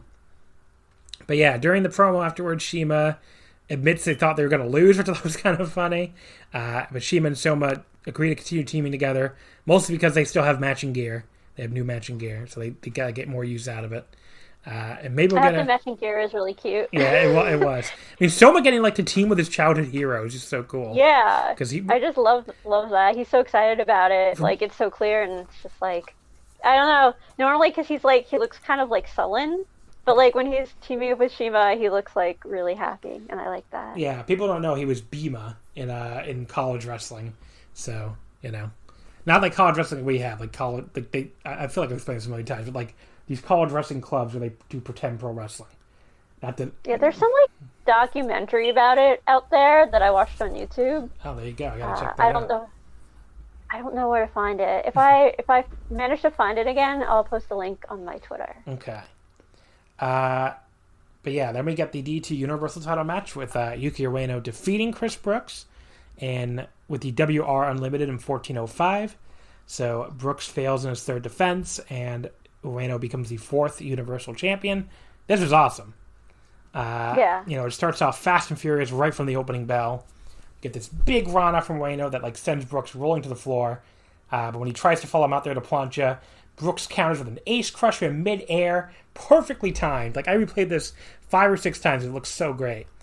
Really hard-hitting match. Both guys are laying into each other. Ueno at one point just, like, wipes out Brooks with a super high drop kick right to the face. We get, like, this big late push from Ueno where he survives the praying mantis bomb from Brooks. Gets this huge moonsault to the floor. This half Nelson suplex. Another moonsault back in the ring for a really close 2 count. But there's a cool spot where like Ueno, Brooks gets the octopus hold locked in, but Ueno's able to like power him up and out of it and get this wrist clutch fire thunder bomb after Brooks lands in front of him. Very cool counter. Just gets a 2 count. That was my favorite part. Yeah. I love that. I was like, holy fuck. It was really good. But yeah, so basically Brooks hits his pair of super kicks. Ueno no-sells them. Hits a kind of sloppy kick after that, which may be the only bad part of this finishing stretch. But then he picks Brooks back up, hits some kind of the WR driver, I guess, which is like this wacky driver that like kicks Brooks' legs out from under him. Just really, really cool looking, very hard to describe, but very cool. And that's finally enough for the pin. I thought this was awesome. I'm 100% behind Ueno getting the Universal title. He's been really good this year. Really, really, really turned it on this year. 4.25 from me. I thought this was awesome. I also really loved it. I like in the past, like I've been kind of like unsure how I feel about Ueno, but like this year I've started to really enjoy watching him a lot. I think he's I guess become more of an interesting wrestler instead of just like, oh, he's good, but whatever. And yeah, I don't have anything else to add. I just thought this match was great. I'm glad he won. After the match, he announced he's leaving Disaster Box, much to the shock of the other members, so we'll see what happens there, I guess. We also got a match for the next DDT TV show, which happened today, actually. I haven't watched it yet, but Ueno defends the title against Mao, so I don't know who won that, but don't spoil me. If you're listening to this, don't at me and be like, oh, Mao won. I'm going to watch it, so don't spoil me. You haven't seen it yet either, I assume. No, okay. I was going to watch it probably tomorrow morning. Yeah. The semi-main event, Jun Akiyama defeats Konosuke Takeshita with the front neck lock in 25-38. Holy fuck, this match was so good. First of all, if you are listening to this right now, if you're for some reason listening to us review a DDT show, but normally can't stand DDT, you still need to watch this match. Because this match was the two of them putting on this fucking throwback to old school 90s All Japan / early 00s Noah. They were they did all these tribute spots. Takeshita was doing all these moves from all these All Japan guys. I mean, it was such a fucking love letter to that whole period. If you like that style of wrestling, you will love this match. I mean, this was just an amazing match. Akiyama turned back the clock here and, was just doing all this crazy shit. He just took he took so many moves from Takeshita and then dished it out too. I mean, there was this really great, suplex trading sequence, with Jun, just popping off these exploders it's 2005 again. And, Takeshita gets this huge powerbomb. Akiyama comes right back with a running knee attack, covers him, and doesn't even get a 1 count, which I can't remember the last time I saw that. Takeshita kicks out at 0, which was just such a great moment. So Akiyama immediately follows up with more knees to chest, another exploder for a 2 count. We get an even more physical, running knee attack for another 2 count, just before the 25-minute mark of the match. And then Jun hits this rich clutch exploder, drops Takeshita right on his head, but when he covers, he pulls him up at 2. I love that. And then locks him in the signature front neck lock, the same move he beat, who did he beat with on the very first show? I think Kobashi on the first and second Noah show. And then that's obviously the match stoppage. Oh, no, Takeshita tapped out, actually. But yeah, he'd rather force him to tap out than pin him. It was just such a, fuck you moment. And the way he got up, where he spit at the air after the match was called, it was probably unwise during this ongoing pandemic, but looked cool as hell when he did that. I just beat you, you little bastard. It was basically the moment. So awesome. I would say low end match of the year candidate.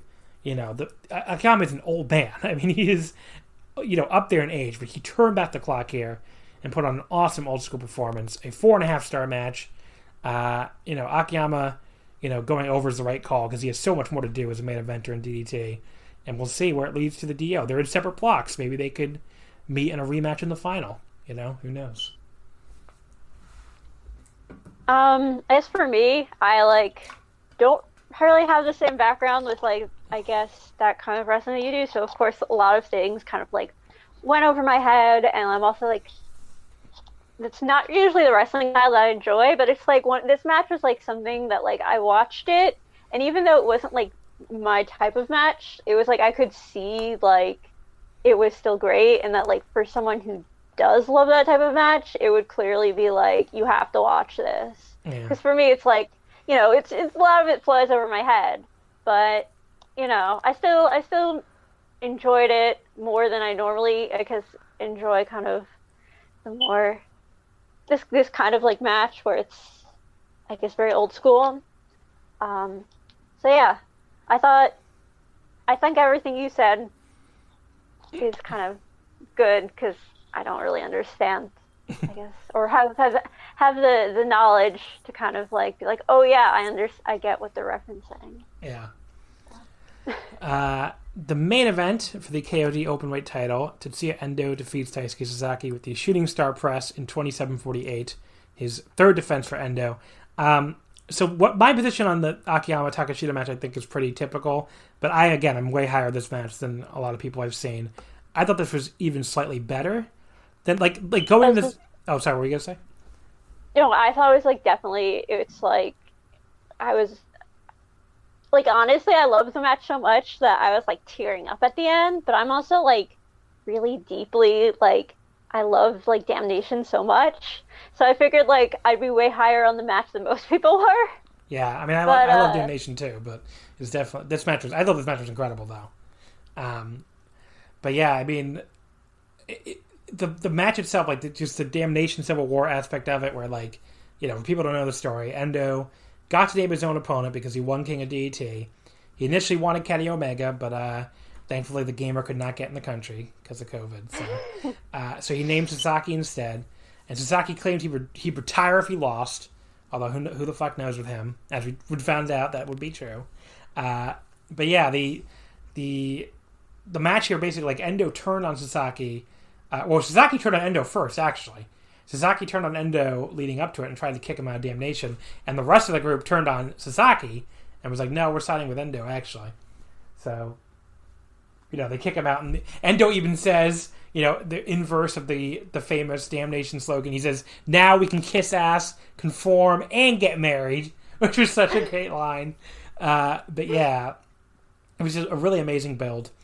But yeah, so Sasaki has this, like, that black eye makeup, like he's in murder mode, I guess, and he gets really vicious right from the start, using a chair on Endo's leg up against the post. The other Damnation members do get involved, and they hold Sasaki for, like, this beautiful space flying tiger drop from Endo. I will say he does that Ospreay thing of, like, holding his leg in severe pain after hitting a perfect leaping move, but not great. But at least it's coming after, like, 2 minutes of leg work instead of 15, like in some of those Ospreay matches. And because this is all really early in the match too. There's this really nice flip dive from Sasaki from the top rope all the way to the floor. Just after the 10-minute mark, it, like, really wiped out Endo, and they both landed hard. And they do this, like, really cool, like, high speed, like, avoiding sequence that ends with like, they both keep avoiding each other's moves before Endo finally gets the Canadian Destroyer. He goes for the Tetsuya in the sky, but Sasaki avoids it by holding on the ropes. He goes for, like, a Rana or maybe the La Mystica under a crossface, but, like, Endo catches him in midair, tries to turn it into a tombstone, but Sasaki counters it into a pile driver zone with his legs. Like, I don't even know how to, like, again, it's one of these things I'm going to have a hard time describing because I've never seen anything like it, but he basically, in midair, like, hits a pile driver with his legs. I mean, that's really the closest way I can describe it. It looked fucking awesome. And it was like that sequence had to be so hard to pull off perfectly, and they pulled it off perfectly. So, Sasaki gets the crossface. Endo manages to reverse into a cradle, and then, like, lifts him straight up into a powerbomb for a 2 count. Great counter.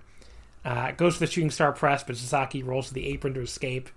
And Endo goes after him, but eventually eats a pedigree on the apron. That looked brutal.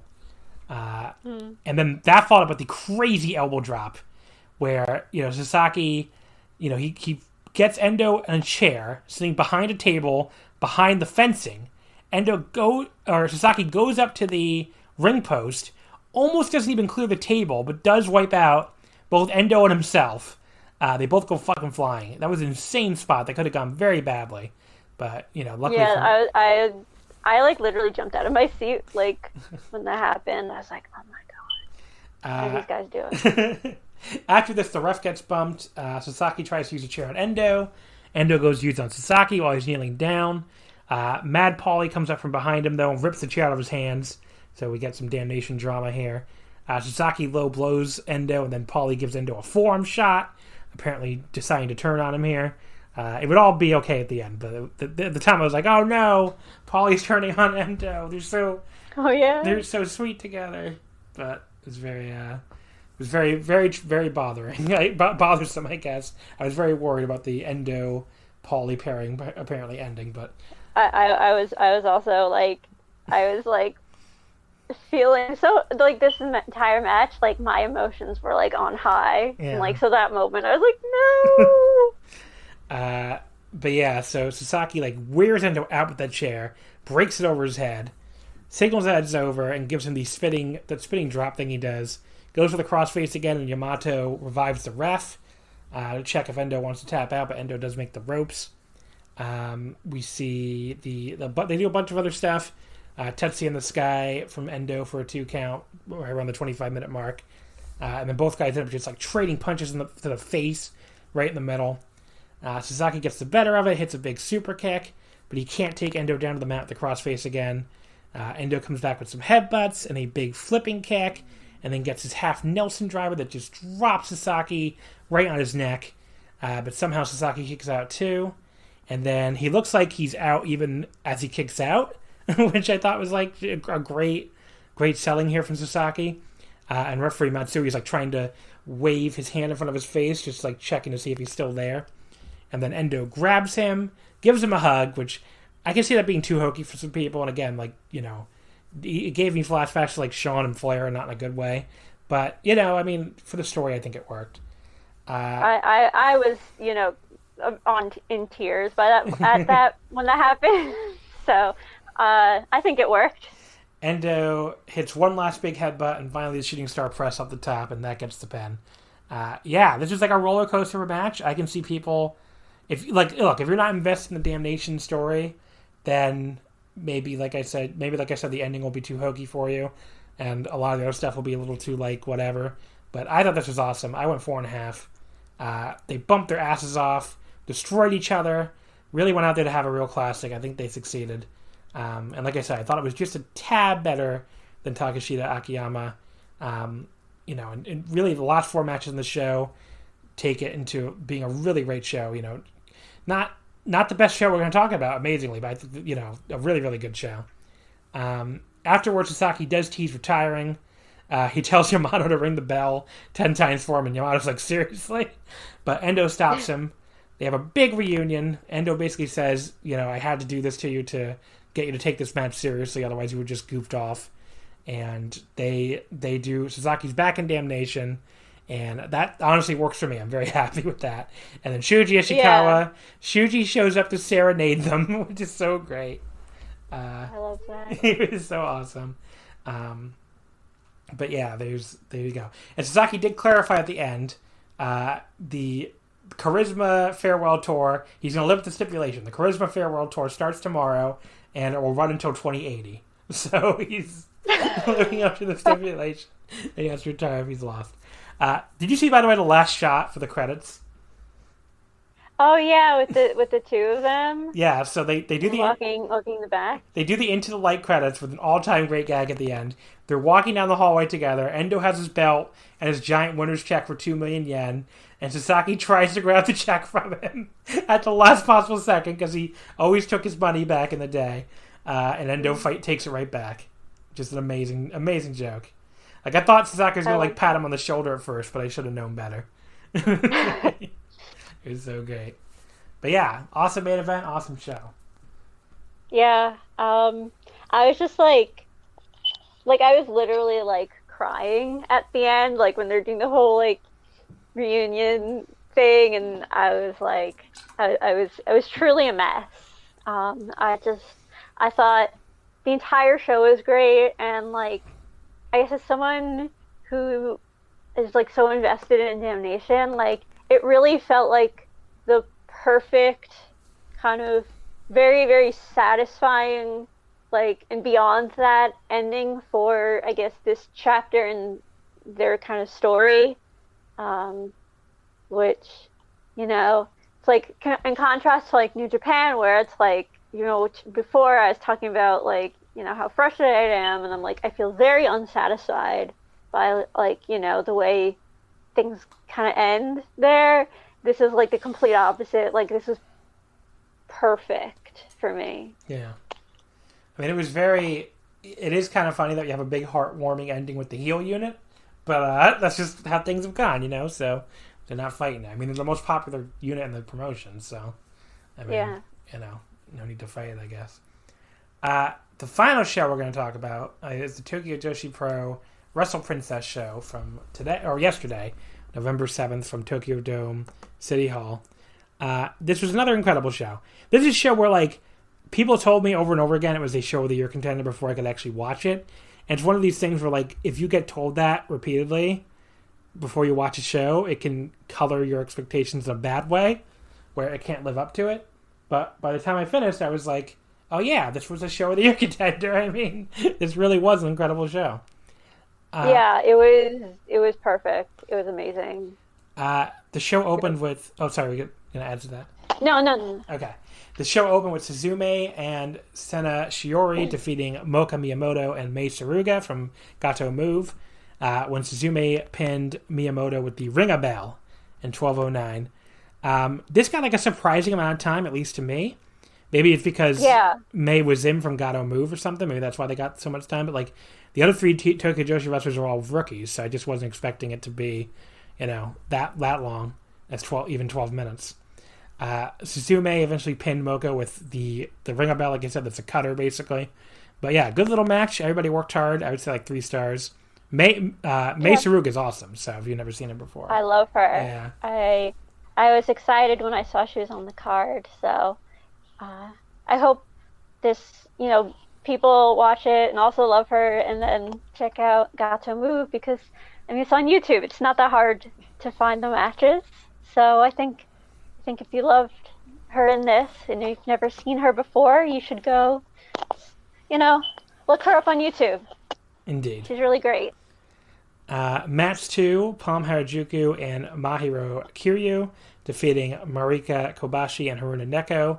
Mahiro pinned Neko with the Spine Buster in 9:01. First of all, it's just really great to have Marika back. She was one of my faves before she left for the understandable reason of focusing on school. But yeah, she had some really good like tag title matches in particular. Like, she and Reika Saiki briefly held the tag titles back in 2018. So I've never seen that stuff. I thought they had some really good matches together. But yeah, Marika seemed really into the cat gestures with Neko here. Like she was like really into doing the cat gestures here. I will say Mahiro having to sell for Neko looked a little absurd sometimes because Neko is so tiny. And Mahiro is one of these people, I think she's only like 5'5", but like she looks even taller than she actually is, I guess because of like her body proportions. Like she has a really like long upper body or something. So she just looks kind of absurd when like Neko is like beating her up basically. But Mahiro though eventually does fight off Neko and pin her with a spine buster for the win. So yeah, I would say this was just a match. I would have liked to see more Marika than Neko, to be honest. I would say like 2.5. Probably the weakest match on the show, I think. Yeah, same.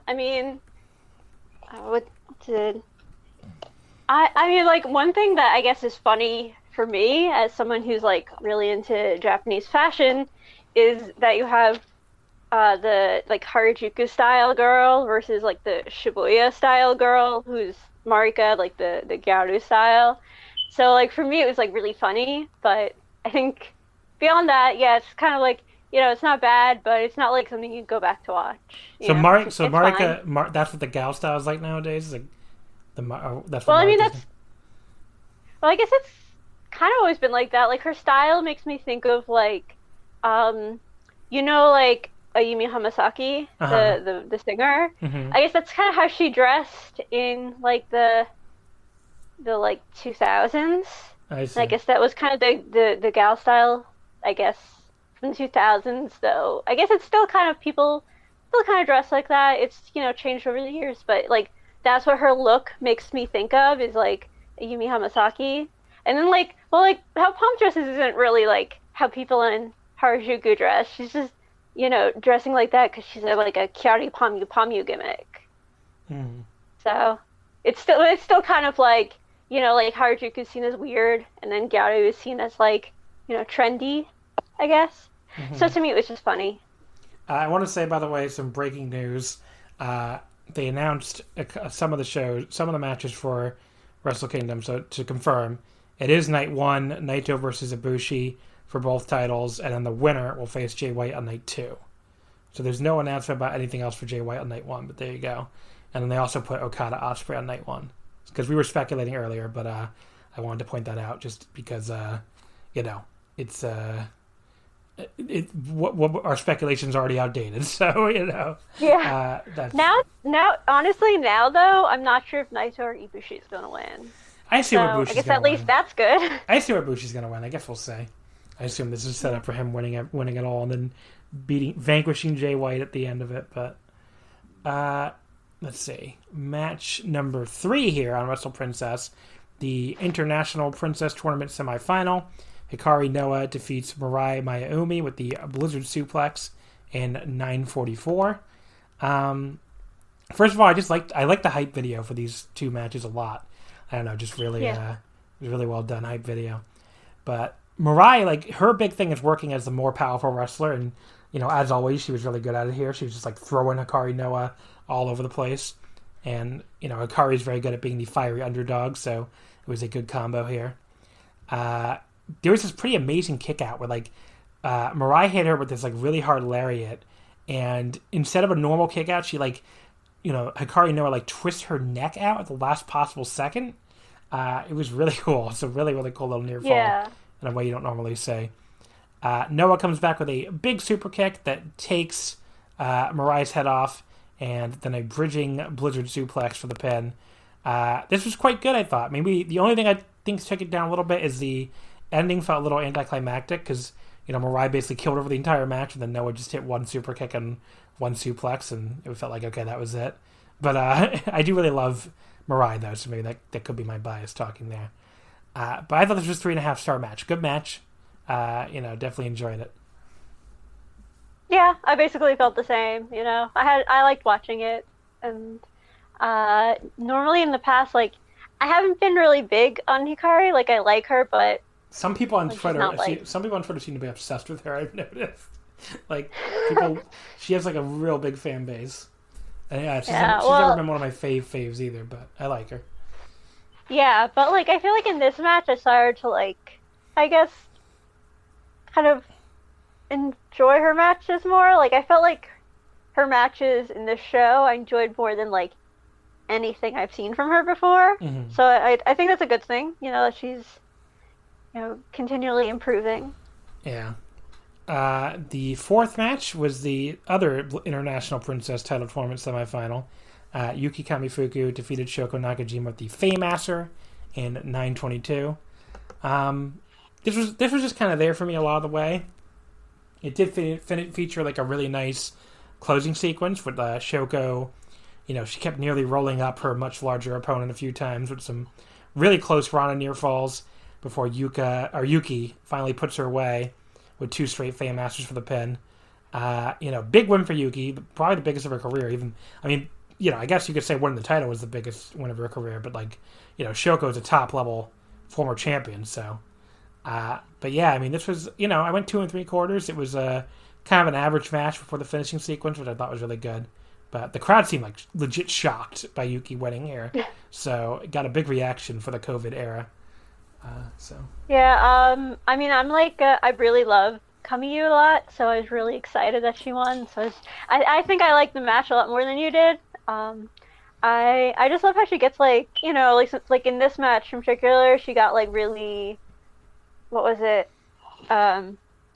aggressive at some points, just like really like kicking the shit out of her, and I always like when I guess people get the shit kicked out of them. Like kicking. My favorite's Ibushi, so obviously I really like kicking. Also, I want to comment on Kamiyu's new gear because it's amazing. It's like glam denim, which is incredible. Yeah. Also, like her like lace up like thigh highs or whatever. No one else has gear that looks like that. I think it's fantastic. Yeah, it is something. That is for sure. Definitely stands out. Yeah. Match number 5 was Yuna Manase defeating Raku with a short range lariat in 9:17. Started out with some really funny comedy where Raku acted like she wanted a handshake at the start, but when Yuna goes to shake her hand, she just goes to sleep. And then referee Matsui calls for the bell to ring, but also decides to go to sleep, which was very funny. Yuna stomps Matsui to wake him up, tries to do the same to Raku, but Raku keeps like rolling out of the way, like catches her foot, and then tries for the Good Night Express, but Manase interrupts it with a lariat. The finish was interesting. So Yuna hits this kind of sloppy looking facebuster thing. Looked really bad actually, but she pulls Raku up for the 3 count and then hits the short range lariat for the pin. I wonder if that was planned or if Yuna just realized on the fly that like the finish looked shitty and she should do something else, because that would make her smarter than a lot of wrestlers, honestly. But either way, I wrote 3 1/4. Good little match. Started out with heavy comedy, but fun match even without the comedy. So. Yeah, I guess same. It was fun. It didn't overstay its welcome or anything, and yeah. I always love Raku because she's just so like adorable. Like all her little like I guess she loves to sleep. Very relatable. Yeah. Very relatable. Match 6 was incredible. Saki Akai defeats Hyper Misao by knockout with the... Oh god, I can never pronounce this. Do you know how to pronounce your finisher? Because some anime...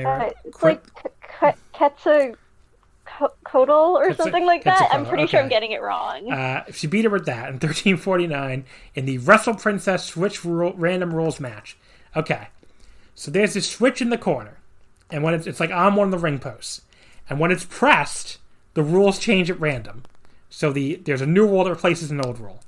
The rules were submitted by fans, which is really funny to begin with. We have no idea what's going to happen.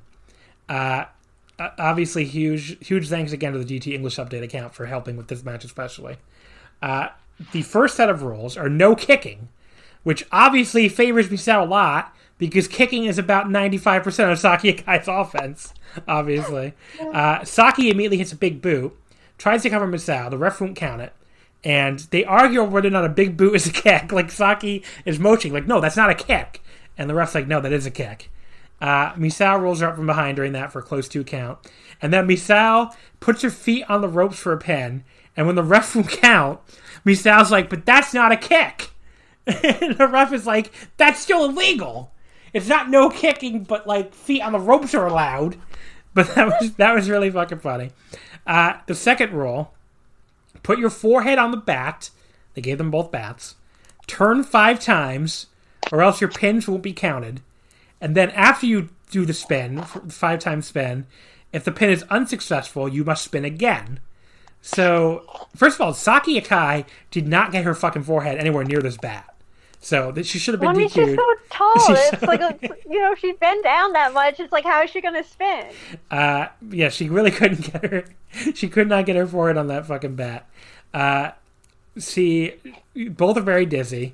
Misao tries to, like, go for a crossbody and misses her by a mile, like, on purpose, which was really funny. Saki tries to pin her, and then... But since Misao kicks out, she has to spin again. And then Misao starts, like... making her spin faster and keep spinning, which I thought was really funny. And then tries to roll her up with the pin, but then Saki kicks out, so they both spin. She has to spin again, too. They both miss more pin attempts. They both have to spin again for the 3rd time. And at that point, they agree. At that point, they hit the button. They both dive for the corner, like, we've had enough of this. And they both hit the button to get the 3rd roll. The 3rd rule. Falls count anywhere, but pins are only counted after you finish eating a bag of chocolate cream puffs. First of all, Saki can't open the bag. The crowd actually starts clapping to encourage her to do it, which was really fucking funny. Misao knocks her away, and then she fucking cheats. She had eaten 1 cream puff. She takes her bag of cream puffs and pours all of them into Saki's bag, which, first of all, I'm shocked they all fit in there. Second of all, that's a great plan, but she forgot one detail, which is Saki... from the outside, can just walk over and hit the button on the post to make a new rule. And she realizes the last second, she's like, oh no, it like dives over. And the crowd's like laughing so hard. And Saki just calmly hits the button to get a new rule. The 4th rule, each wrestler gets a helping hand in the match. Saki's helper is her stablemate, / maybe boyfriend, / KOD 6-man tag team partner, Yukio Sakaguchi. Which Misao was, like, very concerned. Which I would be, too, if this fucking Yakuza-looking guy came down to help my partner. But her helper is Shinshiro Takagi, which she seems greatly pleased by. Takagi brings this new DDT Extreme title belt with him, does this whole fire thing, the big match entrance with the post, only to immediately get attacked by Sakaguchi. Sakaguchi and Takagi, they square off with bats, okay? And then Sakaguchi knocks Takagi's bat away. Takagi begs him to stop because he has a 10-year-old daughter. I don't know why this got so deep all of a sudden. But Sakaguchi says, I'm going to kill you and become the president. And then he stabs him with the bat, samurai style. And as this is all happening, Misao walks over and calmly hits the button again. And the two of them head to the back, which was, again, so fucking funny. The fifth rule, last woman standing match. Our first normal rule, I guess you could say, a standard 10 count. But ends up being the last rule of the match. And this is where they, Saki really gets her kicks going. She takes Misao's head off with a high kick. Misao comes back with a big double underhook facebuster. Very similar like the Chris Daniels Angels Wings. We got a big double count. They both barely beat the 10 count. And then Saki hits her wacky cradle buster thing, the whatever you said before, the Quizzicoda or whatever. The crowd... Something like that, I think. The crowd claps for Misao to recover, and she almost pulls it off, but she can't quite pull herself back to her feet. So Saki wins. This fucking ruled. I mean, I'm sure some of you listening will probably not like it, because... you're dorks, you don't like any comedy. But I had so much fun with this match. It's like the best comedy match I've seen in forever. It still had a lot of really good wrestling, too. Especially at the end. 4 stars. Very easy 4 stars. Highly recommended if you can enjoy comedy wrestling. Just had so much fucking fun with this match. I absolutely loved it. I love everything about Hyper Misao's character. How she's like, I'm a hero, but then she always cheats and shit. And I think she did that perfectly here. When she had the cream puffs back, and of course, the cream puffs is a reference all the way back for Hyper Misao. She had it in both her match versus oh my god, I'm Jin Kasai, and then I think she had it in her match from last year when she was evil Misao against Tatsumi Rika. So it's kind of a reoccurring thing with her with the Choco Puffs. Mm-hmm. So that was kind of when I saw the Choco Puffs, I was like, oh, this again. I thought it was funny to kind of have that reference. But yeah, I mean, there's also kind of the meta thing of how Saki, she has a somewhat of a resemblance to the former mentor of Misao back when she was evil, Saki-sama. So I was I wonder if that crossed Misao's mind at any point. Yeah. I mean, they don't look exactly the same, but similar, Saki, consoling her at the end was so cute, too. Yeah. Yeah. Yeah. Awesome match. Afterward, we get some info on the next Tokyo Joshi shows. Saki-sama, speaking of her, somehow, I don't know how she's getting to the country from France during this, but she found a way. She's returning on the November 14th Shinkiba show. I think they said it was a one-time appearance. And then on November 20th, we get Hyper Misao versus Super Sausage Tango Machine, which I can't wait for that. Should be incredible. I'm so excited for that. Yeah. Match number 7 here on this 10-match show. Miyu Yamashita and Aja Kong defeat Maki Ito and Sari when Yamashita pins Ito with the Crash Rabbit Heat in 1701. Again, following up that awesome comedy match with an awesome, old school Joshi tag. I mean, just awesome action here. Maki, trying to hold her own with Aja Kong was a highlight early on. At one point she starts crying, I guess, but she then just slaps Aja in the face before Aja just calmly resumes killing her. But then Aja breaks out the steel garbage can and starts hitting Ito on the head with it. But Ito has a very hard head because she has a big head. And she goes nuts and starts hitting herself in the head with it repeatedly for some reason. Just very, very frightening, honestly. But then, Miyu and Sari have the kind of really hard-hitting battle you would expect from those two. They just kick the crap out of each other. There's one point where Miyu hits this falling kick to Sari's midsection that I was my God, I would hate to take that. It looks like it sucked. For Sari, I mean, just yeah, killed her. But Sari gets her receipt, I guess, because she gets this ridiculous drop kick to the face while Miyu is sitting up against the ropes, murders her, and then gets a nice fisherman suplex hold for a 2 count before Ito finally tags back in. And Miyu, takes out Ito at the end of the Crash Rabbit Heat to end a really great, stiff as hell tag match. I went 4 stars on this as well. Really awesome tag match here. Yeah, I greatly enjoyed it. I loved how it's like it started out like there's kind of like those funny moments where it's like like when like Ito slapped Aja Kong and you're like that she's about to like die and stuff, but like as it went on, it was like more like it was just really intense wrestling match, and it had like I guess a little bit of both, so it was a good balance of comedy and wrestling. And yeah, I thought it was really great. Also, I just every time I watch Mew, like the way I don't know what it is, but like the way she does her moves, I always like kind of feel it myself.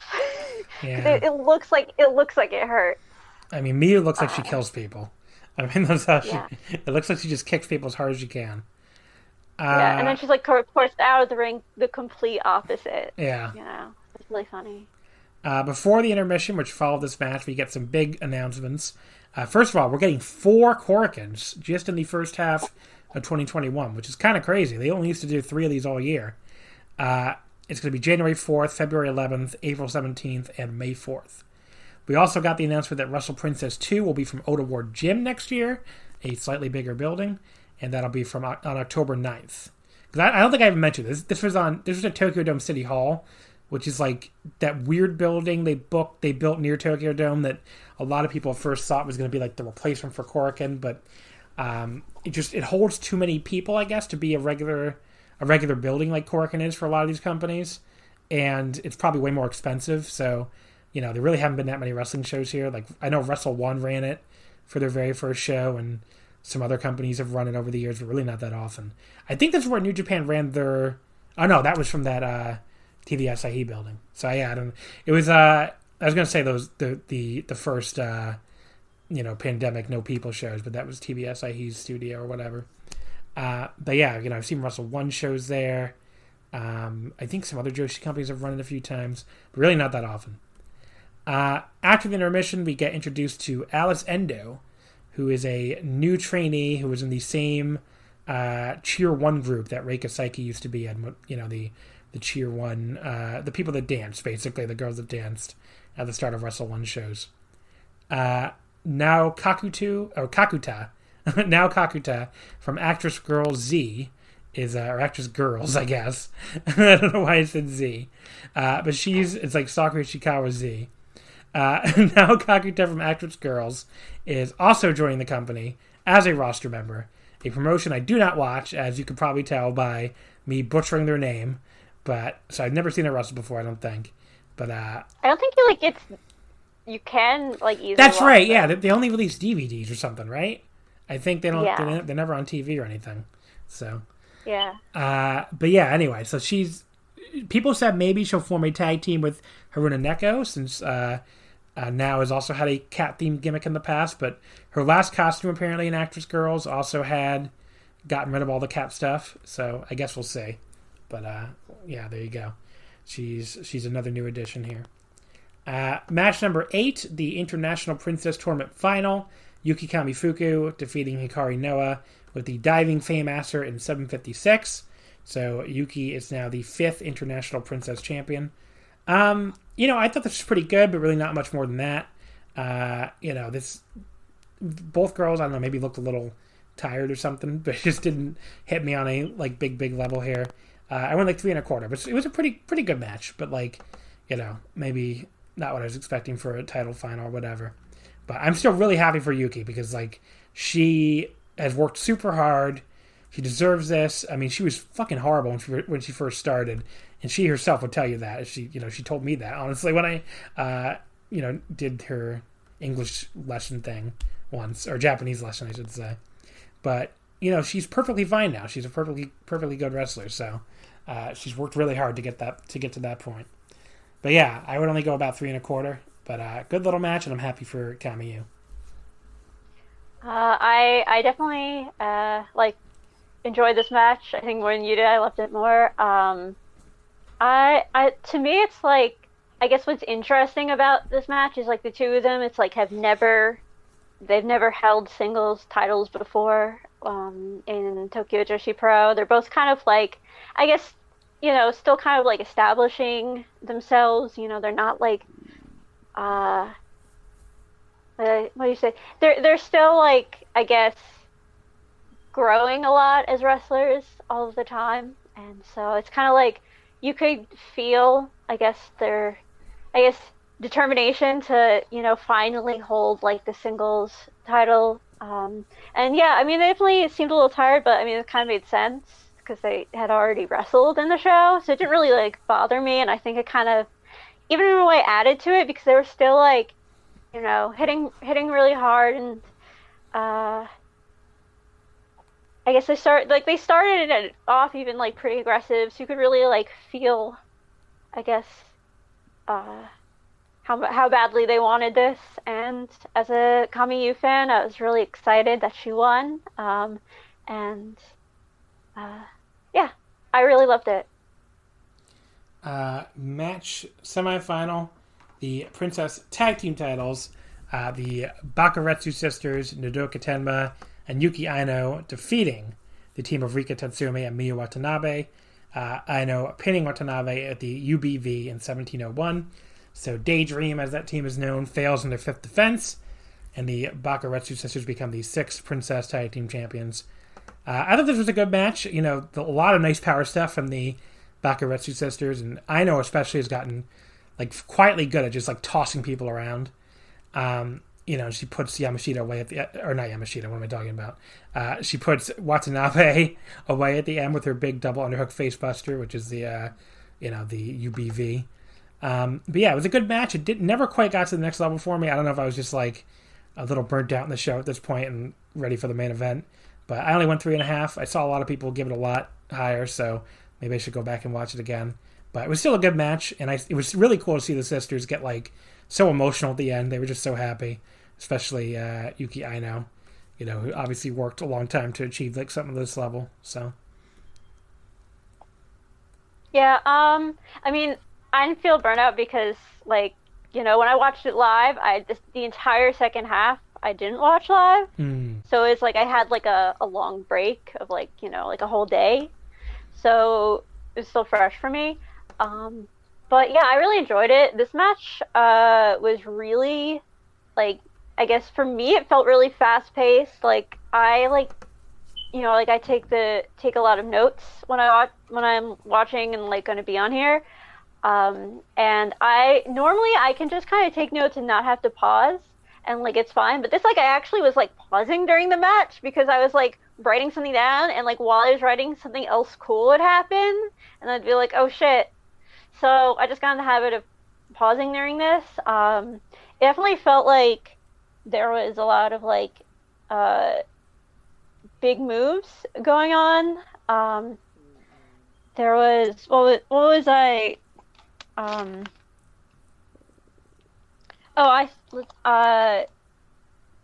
There was when Miyu lifted both of the sisters at the same time to I guess slam them. Like that to me was like, holy fuck! I wasn't expecting that from her. But that was definitely, I guess, a move that really stood out to me. And yeah, like the ending where they're like crying and stuff. I was like, I was already like feeling the emotions because I knew the match was coming next. And so when they were crying, I was like, oh, my heart. It was pretty awesome. Yeah. The main event here. Now, I said I was a little burnt out during that tag title match. This main event was so amazing. It got me back and then some. Yuka Sakazaki defeating Mizuki with the Magical Girl Niwatori Yaro and 25-37 for the fourth defense for Yuka. This match was incredible. I mean, like, up there with a couple of Miyu Yamashita, or not Miyu Yamashita, a couple, oh god, why am I blanking? Don't you love when you just blank on a person's name in the middle of a podcast, everybody? The fucking Stardom World Champion. I don't watch Stardom, so I don't know. Okay. Mayu Iwatani, there we go. I kept saying Miyu Yamashita. A couple Mayu Iwatani matches. I'm thinking specifically the Sarai match, or not Sarai, the first match with wow, I'm really having a bad a couple Mayu Iwatani matches. Anyway, I guess I'm tired, folks. I'm sorry, but yeah, it's up there at a couple different Mayu Iwatani matches as my favorite Joshi matches of the year. Definitely remember the Mayu and Starlight Kid match from the Stardom tournament. So the 5-star. Anyway, this match though, this is just as good as those. Probably maybe even a little bit better. Just an incredible match. You know, they start out with this like really aggressive like mat wrestling, like really rolling around with neither of them able to get a clear advantage. Yuka has like a wardrobe malfunction here, and like, oh, I was freaking out. I'm like, this is already like really intense, like the way they're grappling, and somehow like, I was like, but because of the wardrobe malfunction, it's even more like, oh my god, I was like freaking out on two. I was like freaking out on like two levels, like one like, oh, this is like so good, and then also like, oh no, something bad is about to happen, and I was like, my mind was overwhelmed. But yeah, before we got anything too graphic, thankfully, Yuka was able to like just hold. She basically held Mizuki under her knee while she like tied her thing back on, which was kind of funny. I wouldn't call that a botch, just an interesting little moment, you know. Yeah. Later on, we get this big counter drop kick from Mizuki when Yuka, you know, comes off the top rope, and then Yuka rolls to the floor. Mizuki does this. Mizuki does this big cross body while Yuka's on the apron that sends her a nasty spill to the floor, and then Mizuki goes all the way up top and double stomps Yuka all the way from the top rope to the floor. That seemed to hurt Yuka's foot, but thankfully not too bad. But yeah, that was a crazy double stomp, and just the start of many double stomps to come, which I'm like, Yuka's stomach's gonna hurt tomorrow. That's all I can say. Yeah. A vicious double stomp back in the ring where Yuka is like hanging in the middle ropes, and Mizuki stomps her again. Mizuki goes for another one off the top, but Yuka rolls out of the way and just like slams her down with this counter, almost like a Northern Lights bomb that looked really nasty. We get a top rope face buster, or a complete shot as the announcers call it, from Yuka. Mizuki like counters Yuka when she had her held up in midair with this like brutal looking takedown to her crossface, because it's like there's almost like a La Mystica but to the face. Like it looked really nasty. Yuka's able to get out when Mizuki tries to roll her back toward the center and applies an STF instead. Really awesome counter. But Mizuki's able to get out of that as well. And then Mizuki hits this crazy spinning crossbody. Like I don't know how to describe this. She just spun like a million times in midair. I know. I was like, it looked like something that you'd see in like an anime or something. It didn't even look like, how is this really happening? It was fucking crazy.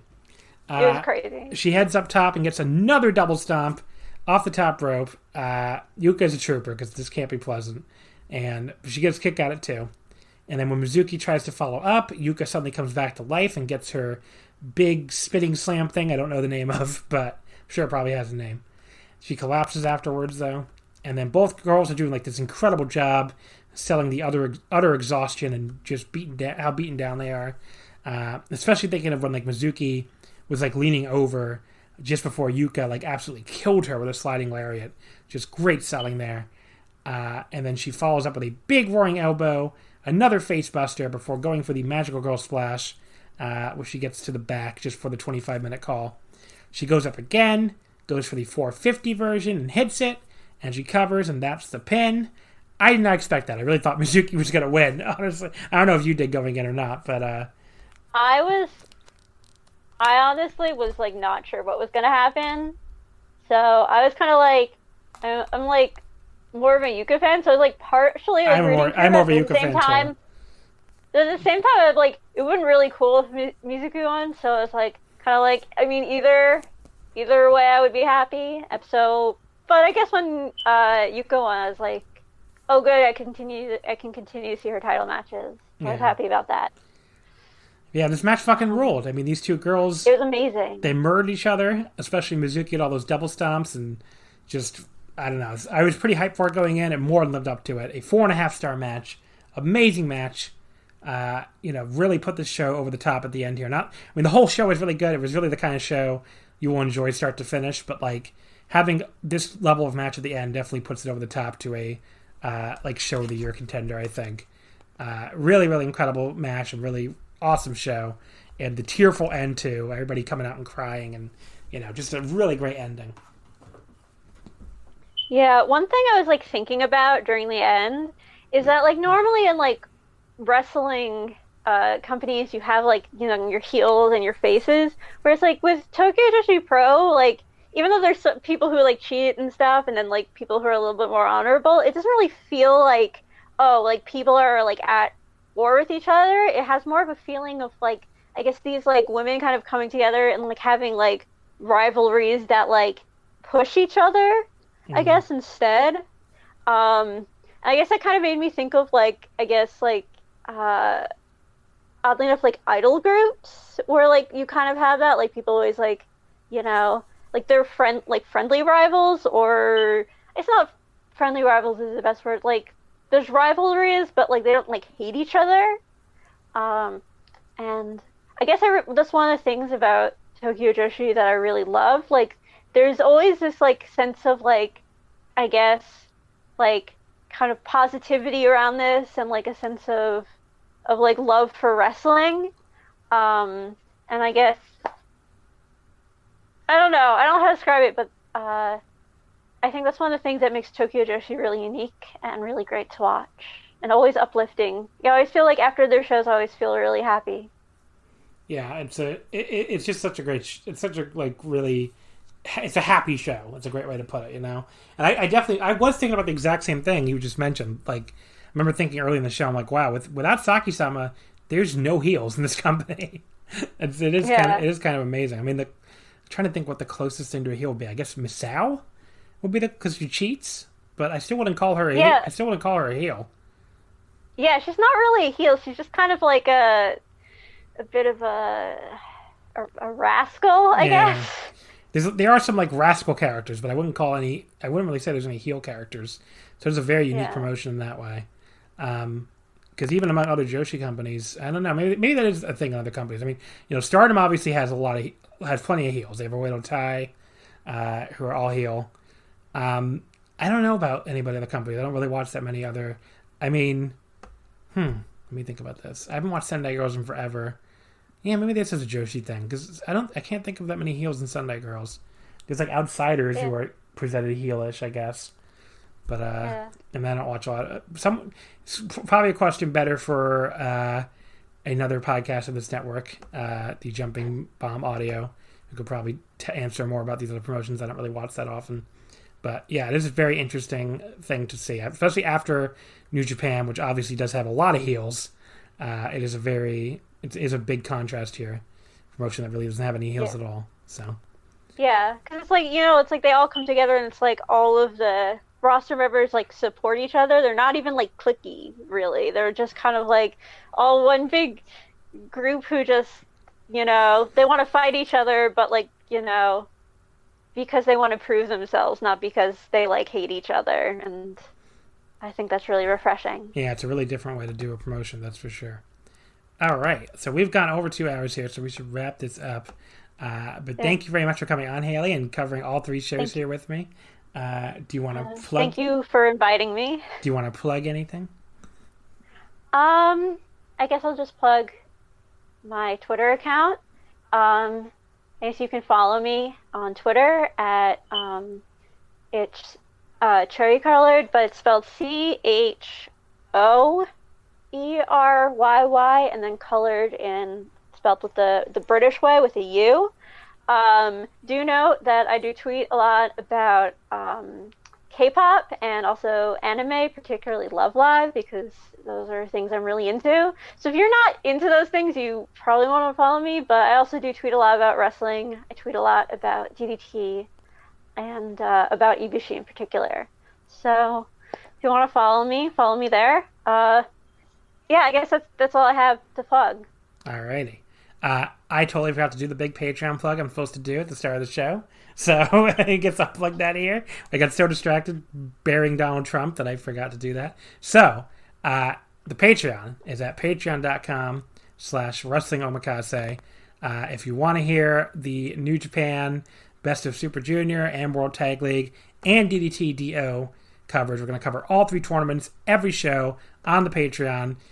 Some of the shows will be out here on the free feed.